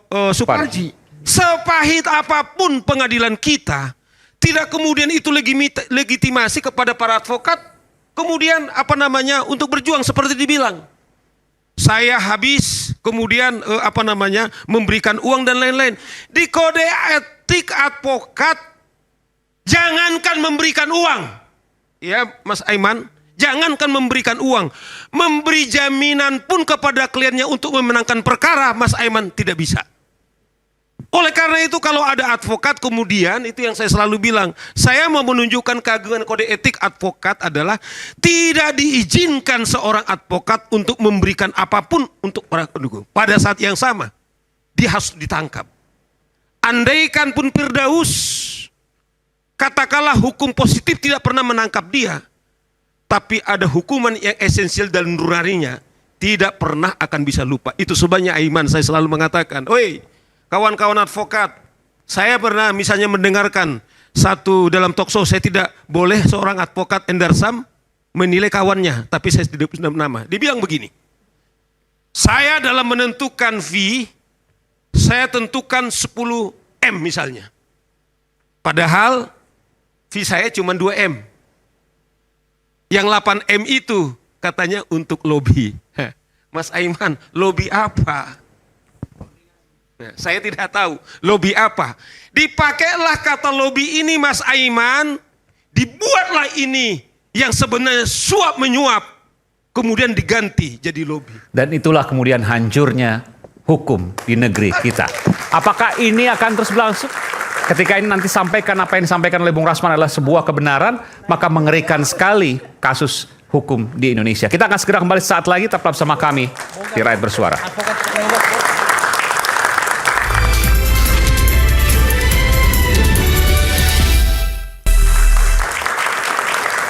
Satu sesi sebelum closing statement, tapi saya ingin menyampaikan dulu tadi ada sedikit terpotong dari Bung Saur dan juga Bung Lehu. Saya ke Bung Lehu dulu deh sedikit deh. Apa yang ingin disampaikan sini? Ya makanya karena peristiwa itu ada yang janggal, kemudian setelah BAP kami terima pada saat di persidangan, makanya kami mengajukan pada sidang pertama itu adalah sidang itu terbuka untuk umum. Supaya bisa dilihat oleh publik. Terbuka. Ketowelo-welo. Semuanya harus semuanya. terbuka. Karena kan Bang Rasman ini kan sebenarnya kan terdakwa. Harusnya Bang Rasman lah yang takut. Kalau dibuka secara jelas. Ini malah korban yang takut dibuka secara terang. Kalau dibuka maka akan muncul kejanggalan demi kejanggalan. Nah, yang meyakini itu. Pasti itu. Pasti. Sudah pasti. Karena yang didakwakan kepada Bang Rasman adalah pencemaran. Sementara kalau terhadap peristiwa yang sebenarnya itu terjadi, mana ada lagi pencemarannya? Harusnya kan seperti itu. Tapi saya harus sampaikan loh, Bung Rasman ini dilaporkan oleh hakim, ya kan? Ya. Nanti yang menyidangkan hakim. Ya. Saya boleh nggak berkata, hampir pasti Bang Rasman akan dipenjara. Wah, saya nggak tahu mungkin sebentar, tapi tetap aja itu akan bersalah. Mungkin saya izin sedikit. Anda juga dilaporkan juga ya, gini, oleh hakim. Saya juga minta keterangan dari Pak Prof ahli pidana. Jadi sebenarnya kami dilaporkan udah mulai proses contempt of court, Om. Contempt of court itu ada prosesnya, proses administrasi. Nggak bisa langsung dilaporkan, langsung loncat ke KUHP. Harus ada teguran dulu dari hakim yang memimpin persidangan. Oh, prosesnya harus seperti itu. Dan contempt of court-nya apa yang dilaporkan? Terkait dengan kegiatan kami apa? Terkait dengan pelanggaran kami terhadap ini, perbuatan kami apa yang dilaporkan? Kalau tidak ada perbuatan kami terhadap contempt of court itu, maka buat apa lari ke pidana? Kalau bicara ke Mabes Polri berarti kan udah meloncat semuanya. Tapi asumsinya yang melaporkan konstruksi adalah hukum. hakim Ya. yang akan menyidangkan Anda nanti, bukan yang melaporkan ya. Iya, Tapi kan gini, kita esprit harus de corps. betul. Saya harus Karena benar-benar mungkin Anda teriak-teriak dan lain sebagainya. Ya, jadi harus dilihat dulu sanksi administrasinya kami sudah diberi teguran belum oleh hakim. Nah, itu silakan Pak Prof, jelaskan Pak Sebentar, Prof. contempt of court itu penjelasan di luar kami Menghina pengadilan. hukum, Oke. itu sudah dijelaskan Bang Oto. Tidak ada undang-undang yang mengatur tentang itu, belum ada. Belum ada, yang ada RUU-nya. Jadi kalau dimasukkan 335, 207, 217 itu ngawur. Dan makanya kami bilang baru kali ini rame-rame hakim melaporkan para pengacara. Bukan saya sendiri terlapor, Rasman dan kawan-kawan. Itu udah jelas dari humasnya. Lebih dari 2 orang. Berarti kami semua. Nah, sekarang kita lihat kami ini beragam ini. Ada dari Pradi Bang Oto, ada Pak Luhut, ya kan, ada Ferrari, ada Pradi Bersatu, ada dari Ikadin. Ya sudah, kalau mereka membiarkan kami begini, ya sudah. Inilah kelemahan kita tadi. Saya setuju. Bentar Aida. Saya setuju apa yang disampaikan Bang Saur. Mungkin kalau single bar banyak lagi protes. Tapi kalau verifikasi seluruh organisasi advokat, seperti partai politik diverifikasi oleh KPU, sehingga berapa persen baru layak, saya pikir ke sana arahnya. Dan fungsikan Dewan Kehormatan Etik. Supaya tidak gampang seperti ini. Jadi kalau Wamenko bilang yang dia Ketua Umum DPN Pradi, Bang Oto versi beliau, belum ada undang-undang contempt of court itu. Saya kasih contoh, Prof. Nikita Mirzani sidang di Banten, PN Serang. Dia melempar mic, membuang kertas di depan majelis. Tidak ada contempt of court. Di Banyuwangi ada seseorang terdakwa, lompat, ditangkapnya, dikejarnya ketua majelis hakim yang memutus. Nama hakimnya itu adalah Zaromawa Zaru, kamu Zaro Waru. Itu tidak ada contempt of court. Kami tidak melakukan apa-apa dalam keadaan sidang yang sudah diskors. Dibilang 335 misalnya atau 207. Sesi pertama sidang dibuka, kemudian diskor, terjadi kegaduhan sedikit. Kemudian kami suruh tertib lagi, kami duduk lagi Bang Saur, Prof, Adinda, duduk. Eklima datang, saya datang, jaksa semua tertib. Baru dia bilang, karena ini kami sudah sepakat tetap. Bayangin ya, kita udah protes. Dia datang bilang, kami berketetapan sidang tertutup. Ya berontaklah semua. Saya pegang mic, saya pegang meja. Saya bilang, hakim juga banyak yang kotor, hakim juga banyak koruptor. Kenapa Anda nggak dengar kami? Emang salah? Emang mereka malaikat apa? Masa kita nurut mau dia? Kita mau dibunuh kita diam aja? Nggak bisa dong. Dan itu pun setelah itu dia skor. Dia skor, kami tertib duduk, kami pulang. Nah, kenapa dilaporkan 335, 207, kami apai dia? Dia pulang dengan baik dan dibilang di situ oleh hakim, diskor sampai tanggal 20 Februari. Berarti aman dong masalah. Tiba-tiba kami dilaporin. Itu yang membuat kita sangat aneh. Kira-kira begitu. Jadi gini Bang, saya jelaskan lagi bahwa ini kita mau membongkar kasus pelecehan seksual yang dituduhkan pada klien kami ini. Kasus sawah sepetak tapi malah ngeributin masalah saya naik meja gitu loh. Ini kasus sawah sepetak yang dilakukan oleh oknum pengacara yang diduga ada konspirasi di sini. Jadi kami teriak-teriak sebagai pelaku penegak hukum. Ada apa dengan peristiwa ini? Sampai jaksa mati-matian mau melaporkan kami ke Mabes Polri. Padahal pasalnya pasal ringan yang harusnya dilaporkan ke Polres. Hakim ya. Hakim. Tadi saya diminta berikan. Jadi saya minta ini ada apa di negara ini? Kami ingin membongkar ada seorang wanita yang dijajah moralnya, yang dijajah badannya oleh seorang advokat, tetapi kasus ini mau ditutup-tutupi dengan dibelokkan ke kasus saya. Kasus naik meja. Lebih terhormat naik meja apa naik ke badan wanita? Ya, lebih terhormat naik meja atau transaksi di bawah meja? Hah? Ini gila negara ini. Pak Prabowo harus ambil sikap ini. Harus menegur semuanya. Ini ada dari Bung Lecu. Silakan masalah itu yang keras, yang keras. Ya. Sedikit aja, nanti saya ke Prof Suparji soalnya. Silakan, sedikit aja. Oke. Artinya karena saya mewakili Bang Rasman, ya kan. Kemudian kita di persidangan pertama sampai ketiga tertib, tidak ada masalah. Oke. Tanpa adanya permohonan maka majelis hakim tiba-tiba mengatakan bahwa sidang tertutup untuk umum. Itu yang kemudian membuat kami sangat kecewa. Yang artinya saya melihat Kenapa pengadilan berusaha menutupi? Gitu. Ada seorang advokat inisial HPH yang kemudian kelakuannya setelah kami ketahui, yang kami mau sampaikan kepada publik, ini loh ada peristiwanya. Harusnya Sebut kalau aja, sudah jangan ada peristiwanya, Hotman Paris. Hotman Paris. Tahu Hotman Paris. Dah, Ya. sebut aja.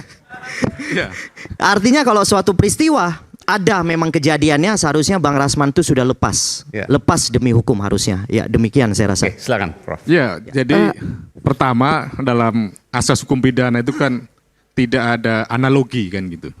Jadi tidak bisa menganalogikan kasus satu dengan kasus yang lain. Tetapi adalah berbasis pada kasus per kasus gitu. Berbeda-beda begitu. Berbeda-beda sesuai dengan case-nya gitu.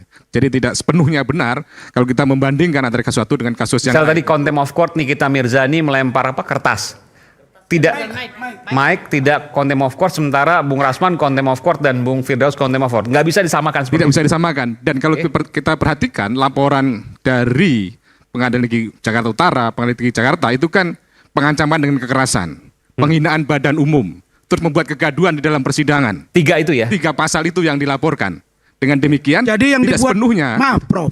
Jadi yang dibuat Nikita Mirzani dengan si terdakwa yang loncat menangkap dari ketua majelis itu apa namanya itu? Bukan contempt of court itu? Saya tidak pada menilai pada Ya kasus bukan itu. begitu dong, saya juga dosen bos. Itu menjadi acuan, Jangan Bos. sembarang ngomong. Jadi itu menjadi acuan, Kalau Pak. pakar itu bicara Ya. tentang netralitas hukum. Kalau itu datang, kalau Saya begitu bicara besok, netralitas sebentar. hukum. Buat Kalau dalam begitu asas hukum besok saya pidana, tangkap. tidak mengenal asas Bentar. analogi. Besok saya akan tangkap, saya akan loncat ke meja hakim, tidak contempt of court. Jangan begitu dong. Harus pemahaman Harus itu ada berimbang. yang real. Harus itu ada berimbang. Jangan Saya begitu berimbang. bicaranya. Saya bicara teori, bicara asas. Sekarang kita bicara, saya tanya Profesor Hipnu waktu debat dengan saya di salah satu TV, dia bilang hakim itu adalah moderator persidangan. Dia berwenang menggali informasi dari korban dan dari pelaku, termasuk dari JPU. Konteksnya berbeda. Nah, lu Apa yang kok saya sampaikan konteksnya berbeda. Bukan, saya tanya, fungsi hakim itu apa? Mengatur lalu lintas, benar nggak? Mengatur lalu Menggali, benar nggak? Mengatur lalu lintas di jalan, Bang. Bapak ini gimana? saya tengahin, saya Mengatur tengahin. lalu lintas Persidangan. komunikasi. Iya, setuju kalau Gimana itu. sih Prof? Ini saya dokter juga bos. Mengatur lalu lintas komunikasi persidangan. Ya, itu yang benar, digali informasi itu dari pihak mana? Dari pihak korban, dari pihak JPU, saksi, dari pelaku, kuasa Bro Rasman, hukum Bro Rasman. untuk Udah. mencari kebenaran, kan itu. Tapi konteksnya tidak menjelaskan itu tadi. Kan kalian Bukan menjelaskan. maksud saya. Kenapa dia langsung mengatakan kami dengan menyebut tertutup, tidak ada lagi di situ yang namanya pembicaraan, dia hanya sepihak. Karena pemahaman kami. Saya tidak menyebut Nggak, soal gini, sidang tertutup pemahaman dan terbuka. kami terhadap Saya menjelaskan Ya. bahwa dalam sebuah kasus pidana itu tidak bisa disamakan satu dengan yang lainnya. Gitu. Ya memang tidak sama karena kasusnya beda, tapi perbuatannya Tapi deliknya contempt of sama. court. Delik dan perbuatannya sama, Prof. Enggak, saya tanya, apa yang sesungguhnya disebut dengan contempt of court apa, Pak? Coba saya mau tanya deh. Menghina persidangan, Oke, menghina pengadilan. kalau ada seorang laporan ini bentar. tadi, laporan Ya. bukan soal contempt of court, pengancaman dan Bapak kekerasan. udah nggak benar penegakan ini. hukum. Pak, baca rilis dari Mahkamah Agung, Bapak. Saya bicara laporan hari ini ke Bareskrim. Bapak kemarin udah bicara juga Nah, di kalau media. ahli pidananya begini, Sekarang saya kasih kacau nih, tahu. Pak, konstruksi Firdaus, hukumnya, sebentar Pak. Adinda. Pak Prof, saya juga sedang pengajuan untuk Profesor, Pak. Gini, ya, Mahkamah Agung sudah terbitkan rilis. Kemarin mereka preskon, kami di bawah. Udah, mereka bilang agar Ketua Pengadilan Negeri Jakarta Utara melaporkan terjadinya contempt of court. Itu Pak, makanya Bapak baca dong. Saya baca perkembangan hari ini. Laporan ke Bapak jangan Bareskrim begitu, tiga Pak. pasal itu Bapak- tadi. Pak Prof, Iman, begitu, Iman, Pak. jangan, Yang saya begitu, tengah. Pak. Pak Prof, yang gelisah. Kalau Coba saya begitu tengah, saya. Bapak tidak mengerti awal dari permasalahan ini. Sekarang Kok saya kenapa tanya, datang ke Prof. sini? Prof. Mengerti. Aduh, gimana? Pak Prof, bagaimana mekanisme contempt of court diterapkan? Saya tanya, bagaimana caranya? Apakah bisa langsung loncat ke KUHP atau administrasinya dulu? Apakah Ini kami dapat laporan teguran? tidak bicara contempt of court. Ya, kami dapat Laporannya- teguran nggak dari hakim? Laporannya pengancaman kekerasan, Ya. membuat kegaduhan di dalam Di mana persidangan. yang melakukan pengancaman kekerasan itu siapa yang duluan? Itu Ya, karyawan pengadilan, Pak, terhadap klien saya. Bentar. Contempt of Kok kami yang court. melaporkan? Bentar. Contempt of court. Salaman. Hah? Gini, Pegang. Iya, saya pegang. Tanganlah kita capek. Gini. Contempt of court itu judul besarnya penghinaan pengadilan. Oke, Bang. Mereka masukkanlah pasal 335, 207, 217. Tapi judul besarnya kan contempt of court. Pertanyaan saya, kami apai mereka? Tidak ada satu fisik tangan kami pun kena ke tangan mereka. Pak Prof, saya bukan ngajarin Anda Pak Prof ya. Segala sesuatu undang-undang dan peraturan yang berkaitan dengan administrasi, harus administrasi dulu dilewati. Tidak bisa langsung ke proses hukum, Prof. Instruksi sebentar. Sebentar Pak Firdaus. Gitu loh. Waktu kejadian itu, jaksa juga pukul meja dan mengkata-kotor bahasa Jaksa binatang disebutnya. Kotor pada saya. Apakah itu contempt of court juga? Ya, saya tidak menilai contempt of court. Siapa yang mendahului? Siapa yang menilai contempt of court? Saya menilai. Jadi yang contempt of court adalah ketua pengadilan negeri dan anggota majelis. Mereka yang membuat gaduh masalah sehingga kacau dan menjadi perhatian se-Indonesia ini. Pak, saya ditelepon demi Allah ya. Saya dari alma mater saya Universitas Sains Malaysia. Oke? Ada pengusaha dan akademisi di Malacca, Malaysia. Nelpon saya prihatin dengan kasus yang terjadi hari ini di Indonesia. Kenapa? Bapak profesor, tapi Bapak nggak lihat. Bapak duduk sini, jangan lihat berita hari ini. Ada hubungan sebab akibat kausalitas. Lihat dong berita yang kemarin. Saya sudah lihat. Begitu. Saya sudah lihat berita kemarin. Saya mengikuti. Bapak ikuti nggak contempt of court kata Mahkamah Agung? Dalam konteks menilai sebuah laporan adalah sesuai dengan pasalnya. Iya, judulnya kan contempt of court. Bukan soal judul. Nah, Bapak saya tanya contempt aja nggak ngerti gimana mau jadi profesor. Unsur. Bapak diragukan profesornya ini, betul ini. Diragukan oleh saya, Pak. Contempt of court nggak ngerti. Silahkan saja. Bapak saya cara tata kelola. Udah Iman, nggak usah yang begini-gini berat ini. Silahkan saja. Jadi jangan menilai orang. Saya tidak berentak. Bro, Osman, kasih dulu dia ini. Kasih dulu dia. Saya pakai itu. Saya pakai dasar-dasar yang jelas. Oke, silakan, Prof. Kita berikan kesempatan untuk Prof Suparji dulu. Silakan Prof Suparji. Saya sudah menjelaskan kan tentang asas hukum. Kedua, saya menjelaskan tentang perkembangan laporan hari ini. Jadi apa yang kemudian saya tidak mengikuti perkembangan, saya mengikuti berita-berita kemarin. Dan dalam konteks menilai sebuah pasal itu adalah unsur-unsur pasal itu, bukan judul dari contempt of court. Jadi itulah yang kemudian menjadi dasar pertimbangan saya. Dan saya sarankan, jangan melihat orang secara personal. Jangan secara subjektif. Soal meragukan saya, silahkan diragukan. Nggak ada masalah. Gitu. Dan saya tidak pernah ngaku diri sebagai profesor. Saya diberikan negara profesor itu. Gitu loh. Ya. Oke, sebentar, saya bacain. Biar jelas sama profesor kita ini. Siaran pers. Mahkamah Agung Republik Indonesia. Saya sudah baca, saya sudah mengikuti. Saya sudah mengikuti. Contempt of court ini Pak ya. Saya sudah mengikuti, tidak perlu dibaca. Bapak, itulah Bapak. Kalau Bapak akademisi gini, makanya saya jelasin.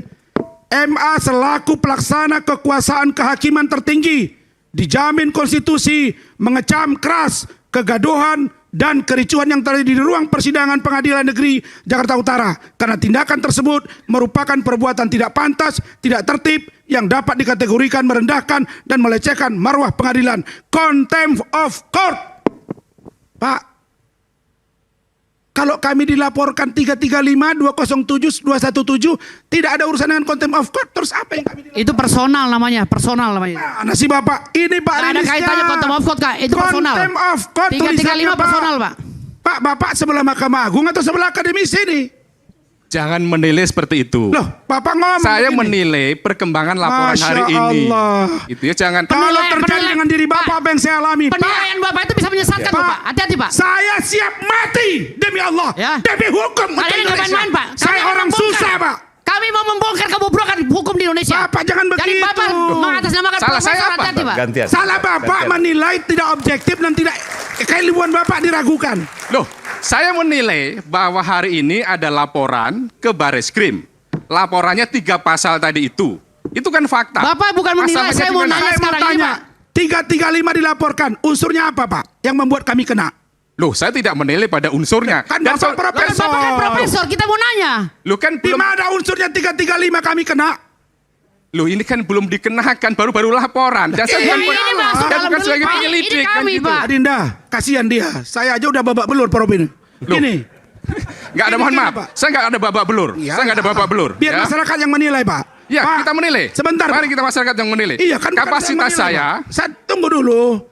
Tadi kami dilaporkan 335. Enggak, Bung Aiman, ini dapat kusir. Bentar dulu, enggak Dinda, 335. Oke? Oke? Nah, kami mau tanya, kan sebelum buat laporan ada konseling, Pak. Kita diskusi dulu sama penyidik, Adinda. Unsurnya masuk, ini kan udah pernah terlapor juga Adinda ini. Saya mau tanya, unsurnya masuk baru buat LP Pak. 335 207 217. Saya mau tanya 335. Kira-kira di mana kami yang kena? Oke, gantian Jangan ya. sampai Bang Saur yang ngomong, malu Bapak nanti Profesor. Pertama, saya bukan melaporkan. Sehingga tidak terpenuhi unsur itu tidak, bukan saya yang melaporkan. Kok tanya unsur-unsur apa yang bisa orang masuk di 335? Pengancaman dengan kekerasan. Apa yang disebut dengan pengancaman dengan kekerasan kan Bapak Profesor? Apa yang disebut dengan pengancaman dengan kekerasan? Apa itu Pak?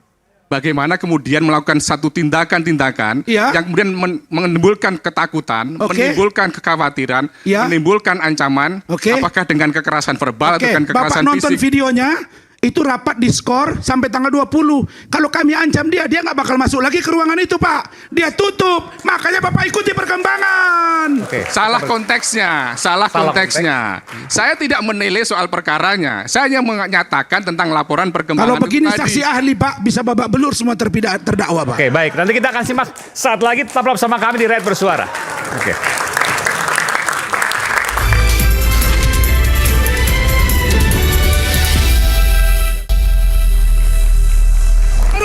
Tahu nggak Anda?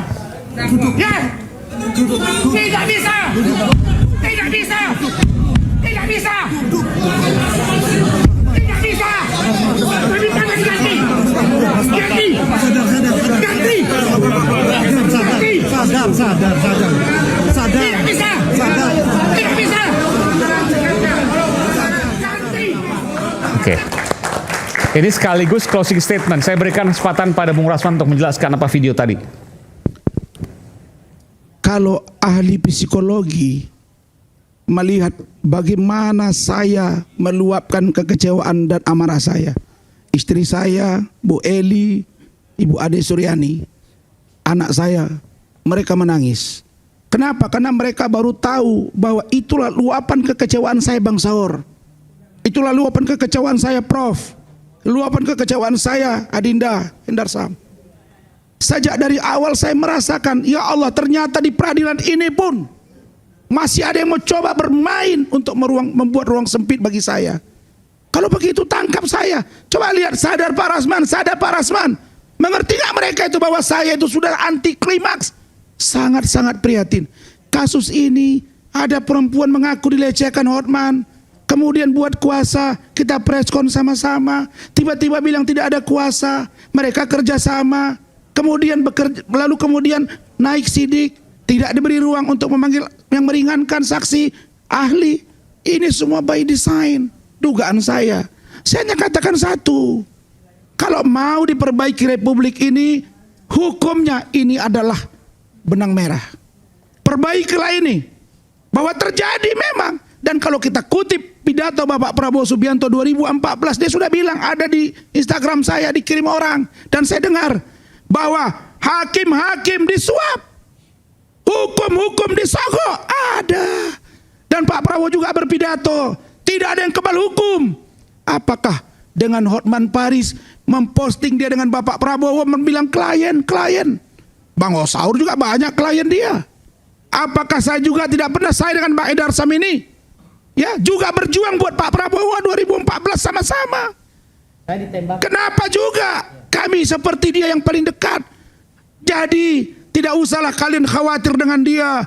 Nanti dia ngomong ke Pak Prabowo, tidak akan bisa Bapak Prabowo dipengaruhi. Buktinya kasus Budi Said Mas yang di Surabaya 16 tahun. Tapi itu dia malu mengungkapnya karena tidak berhasil. Nah sekarang dia cuma jago di medsos. Nanti dari sini buat lagi medsos lagi itu. Dia cuma jagonya di medsos.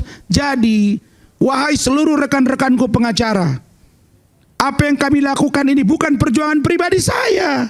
Lihatlah hari ini mereka membantu saya, tapi mereka dilaporkan. Jangan proses mereka, saya proses, matikan saya. Kalian boleh penjarakan fisik saya, tapi pikiran dan nurani dan kecerdasan saya dari Allah tidak akan pernah luntur, tidak pernah akan hilang. Karena ilmu tidak akan pernah luntur dimakan zaman. Jadi ini juga satu lagi kasus di Polda Sumut tadi. Itu juga P19 bolak-balik. Diduga ada apa dengan kasus ini. Nanti ini juga akan saya teriakin. Tapi dirnya sudah telepon ke saya. Kakak angkatku, tolong kakak angkatku kasih saya waktu. Saya ini orangnya pemarah tapi penghibah. Cuma kalau begini terus, saya akan buka juga. Maka Pak Kapolri, saya prihatin dengan Bapak. Banyak anak buah Bapak yang di bawah itu kurang baik, Pak. Kejaksaan Agung juga kita tahu, Pak. Begitu juga dengan hakim. Tuh Rahmat udah pucat pasi. Dan Rahmat. sebentar, Anda nanti kalau seandainya ada sidang pengadilan lagi tanggal 20 ya? Iya. Anda akan buka-bukaan semua ini? Kami akan buka-bukaan. Dan kami minta diganti. Kami tidak memusuhi hakim. Dan Anda harap sidang itu tidak tertutup? Kami minta terbuka untuk umum. Karena Anda akan buka-bukaan. Kita akan simak nanti. Semua. Kita akan simak nanti di. Baik, terima kasih. Oke, baik. Kami akan live nanti ketika sidangnya dibuka. Oke, silakan. Mas Aiman, peradilan kita atau sendi-sendi negara hukum kita ini, kalau saya mengutip pidatonya Presiden waktu dalam Rapim Polri dan TNI, dia mengatakan begini, hei tentara, dari sepatumu sampai dengan topimu itu, yang membiayai itu adalah rakyat. Kalau kalian kemudian gagal, negara adalah gagal. Terus terang Mas Aiman, saya harus katakan apa yang terjadi di institusi kepolisian saat ini, ada katakanlah peristiwa polisi, katakanlah disuap, memeras, hakim agung kemudian melakukan korupsi, atau bahkan ada hakim yang juga mendapatkan keuntungan dari matinya orang, diperkosa orang gitu ya. Begitu juga teman-teman kami advokat. Ketika saya ngomong ini, ada beberapa advokat, saya mengatakan andaikan advokat yang kasus Ronald Tanur kemudian dia tidak aktif untuk melakukan penyuapan, ada 3 hakim barangkali tidak mengakhiri karirnya sebagai seorang terpidana. Juga ibunya Ronald Tanur juga tidak duduk terdakwa, dan juga dia tidak kehilangan uang kurang lebih 5 miliar. Maksud saya begini Mas Aiman. Waktunya terbatas. Iya. Kalau tidak dibenahi organisasi advokat ini, yang pertama korban adalah rakyat dan kami korban semua. Setiap hari saya mendapatkan laporan para advokat begitu gampang ditersangkakan, begitu gampang dikriminalisasi karena organisasi carut marut. Kami saling cakar menyakar. Karena seperti tadi dibilang Hendarsam, bahkan ada advokat yang tidak pendidikan. Melalui Rakyat Bersuara ini, saya himbau semua profesi advokat, kita sudah mulai. Kita sudah mulai 4 hari yang lalu, Ikadin, kemudian Peradi yang kami gagas. Saya adalah Wakil Ketua Umum Peradi RBA. Kemudian sudah sepakat untuk mendeklarasikan kode etik, single kode etik. Saya minta, seperti Hendarsan bilang, faktanya memang kita banyak organisasi. Kita akan menjadi single organisasi. Kalau tidak, kita adalah organisasi atau profesi yang paling gampang dikorbankan dan dikriminalisasi. Ini saya kira momentum suara Rakyat Bersuara ini untuk kita sambut. Kalau tidak, advokat akan korban, rakyat akan korban, peradilan kita akan korban, negara hukum kita akan gagal. Akan semakin buruk ke depan. Akan semakin buruk. Oke, baik. Baik. Saya ke Bung Hendarsam dulu, silakan. Iya. Singkat saja, 1,5 menit, Bang. Waduh, singkat tapi saya ini. Singkat jadi gini ya, aspek sosiologisnya saya lihat begini. Mohon maaf rekan-rekan advokat ya, Bung Rasman, Bung Firdaus dan beberapa teman-teman yang lain. Saya ini walaupun mukanya baby face, saya ini di dua dekade jadi berpraktek gitu loh. Jadi saya bukan adinda beliau, saya senior beliau sebenarnya kan. jadi begini, maksud saya kita ini ada yang salah. Kita ini, saya langsung aja terlalu terobsesi dengan Hotman Paris gitu loh. Kenapa? Kalau terinfluence, lihat aja Firdaus sepatunya. Lihat aja, coba Firdaus, tangan-tangan. Ini sama. Terlalu terobsesi dengan Hotman Paris. Yang kedua, Buras terobsesi juga dengan Hotman Paris. Gimana caranya gue sampai level dengan Hotman Paris gitu loh, iya kan? Bisa setara dengan itu gitu. Jadi ini sebenarnya saya bisa memahami itu. Tapi ya maksud saya kita harus tata ini. Ada jalan proses yang harus kita tempuh. Saya jalanin itu ya, jadi advokat itu tidak serta-merta. Sekarang nih orang kalau udah dapat izin advokat langsung buka kantor. Saya 12 tahun ikut di kantor orang. Saya belajar di situ. Saya belajar ngedraft, saya belajar kemudian manajemen. Jadi apa yang harus diperbaiki secara singkat? Itu harus diperbaiki dan itu yang triggernya tadi. Nah, kemudian Dewan Etik Tunggal untuk advokat. Jadi maksud saya ini advokat sekarang ini pengennya itu jalannya singkat ya. Kalau beliau berdua ini kan udah sukses lah ya kan. Cuma advokat muda itu pengen kayak gigit cabai, digigit langsung pedas. Mau langsung jadi advokat pengen kaya. Kenapa sih nggak belajar dari advokat senior kita yang lain? Ada Adnan Buyung. Pelajari cara beliau berbicara, cara beliau untuk berargumentasi. Maaf, teman-teman, ya. Mungkin yang dikatakan Bung Rasman ini mungkin betul. Ada dugaan rekayasa. Iya, itu seperti itu. Tapi kadang-kadang yang kita dengar, yang saya tangkap, yang kita dengar dia ngamuk-ngamuknya aja ini, gitu loh. Tapi message-nya nggak sampai. Ini saran saya. Jadi kurang-kurangin kaki-kakinya diginiin, kurang-kurangin gebrak-gebrak. Sampaikan secara runut, sampaikan secara sistematis bahwa memang ada ketidakberesan di situ. Karena seni dalam kita beracara itu adalah bagaimana meyakinkan hakim. Mungkin pesannya benar, tapi penyampaiannya caranya mungkin salah. Baik. Saran. Waktu itu terbatas soalnya. Saya harus keluar 5 menit lagi. Silakan, karena masih banyak yang lain. Terima kasih. Singkat saja. Bung Aiman. Saya berpesan kepada Bapak Prabowo sekali lagi, tolong bentuk tim koordinator, Menteri Koordinator Pengawas Aparatur Negara. Itu dulu. Dan kedua, saya meminta kepada hakim dan penegak hukum lainnya, biasakan kalau dalam mengupas satu perkara, apalagi berkaitan dengan kesusilaan, tolong fokus. Jadi jangan sampai fokus objek di perkara utamanya nih tidak dibahas, malah sub daripada perkara tersebut yang dibahas. Jadi ini yang kebiasaan kita. Kalau ada perkara korupsi, nanti yang mengkritik kasus itu yang langsung dilaporkan, lalu kasus ini yang diviralkan, kasus ininya dilupakan. Jadi tolonglah, ini masalah pelecehan seksual yang dilakukan oleh seorang pengacara yang katanya dekat dengan petinggi, ya. Yang cewek ini sampai sekarang kita belum pernah tanya. Takut apa enggak dia? Kita nggak bicara kasus, tapi kita bicara cincin banyak juga. Siap. Silakan. Baik, pertama Mas Aiman, bagaimana kita dalam menyampaikan sesuatu secara objektif dan rasional, dan kemudian tidak menilai seseorang secara personal, dan tidak mengajukan diri sebagai kebenaran dan dengan pembenaran. Belajarlah dari apa yang katakan Umar bin Khattab. Belajar itu melahirkan 3 sikap. 1, orang cenderung sombong. Level kedua, cenderung rendah hati. Dan yang ketiga, orang belajar itu adalah merasa tidak tahu apa-apa. Bolehlah saya dihinakan di dunia ini, tapi yang penting tidak dihinakan di mata Allah. Luar biasa. Masya Allah. Silakan, Leo. Ya, karena saya tim penasihat dari Bang Rasman, saya berjanji sama Bang Rasman dan seluruh rakyat Indonesia, saya akan memperjuangkan hak-hak daripada klien saya yang jelas-jelas ini sudah dizolimin, termasuk PN Jakarta Utara yang berusaha menutup suatu peristiwa. Padahal kita advokat, kita mau membuka terang benderang suatu perkara, tapi dibatasi oleh majelis hakim yang bernama Ibu Sofi Tambunan. Jadi saya minta Ketua Pengadilan Jakarta Utara, Ketua Pengadilan Tinggi, saya minta untuk objektif dalam perkara Bang Rasman. Karena kita mau membuka suatu perkara yang sebenarnya sudah terjadi, jadi tidak ada lagi sebenarnya peristiwa-peristiwa pencemaran.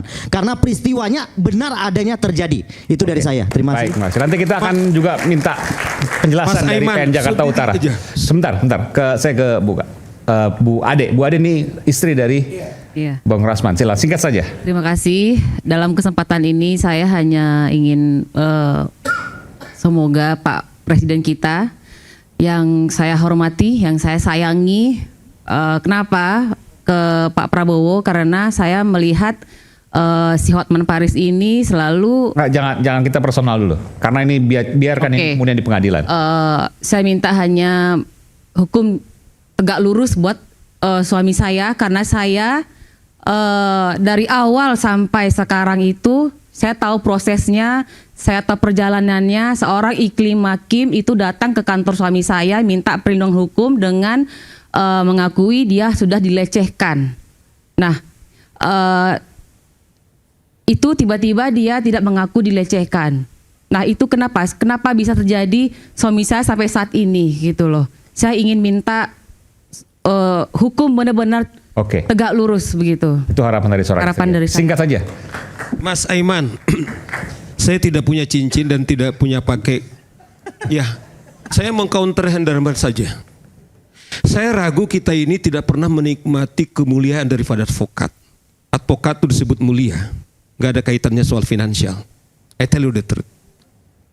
Seorang, tar dulu man, jangan tepuk tangan kau Risman, supaya ini. Seorang advokat bekerja bukan semata-mata untuk mencari uang, jauh lebih utama di kode itu maksudnya. Menegakkan hukum dan keadilan. Oke, baik. Maksud saya gini, soal obsesi, saya ragu gitu loh. Sesungguhnya kemuliaan daripada advokat seperti wartawan, karena saya berjanji kepada teman yang keberatan saya hadir di sini, menunjukkan bahwa advokat itu sangat mulia. Bahkan dibilang, seorang advokat ketika dia melakukan pro bono atau tidak dibayar, harus sama dengan kualitasnya dengan berbayar. Mas Aiman, saya katakan, menteri, wakil menteri, DPR, kemudian kepala daerah banyak datang ke kantor saya tolak karena apa? Di kode etik, seseorang advokat bisa menolak perkara karena tidak kompetensinya dan bertentangan nurani. Saya aktivis anti korupsi. Baik. Maksud saya, ini yang mulai harus saya sampaikan. sedetik aja. Itulah menurut saya kemuliaan daripada advokat. Oleh karena itu, saya himbau, tidak ada kaitannya soal finansial berapa dibayar. Bukan soal gaji mobil Anda atau baji aja, nothing, itu tidak kaitan kepada. Bukan juga soal cincin atau berlian, Bang. Ya. Tapi bukan juga soal viral dan tidak viral gitu kan ya. Betul. Tapi soal nurani yang berbicara dari dalam hati, ya nomor satu. Advokat adalah pembela bagi mereka yang mencari keadilan di mata hukum, adab dan etika sepatutnya dijaga. Tak ada benaran atas aksi yang kemudian kita lihat di sana. Karena pengadilan seharusnya jernih mencari kebenaran untuk keadilan dan harus menjamin adanya kebenaran untuk keadilan dari sebuah pengadilan. Saya Aiman Wicaksono, sampai jumpa di Rakyat Bersuara berikutnya. Salam.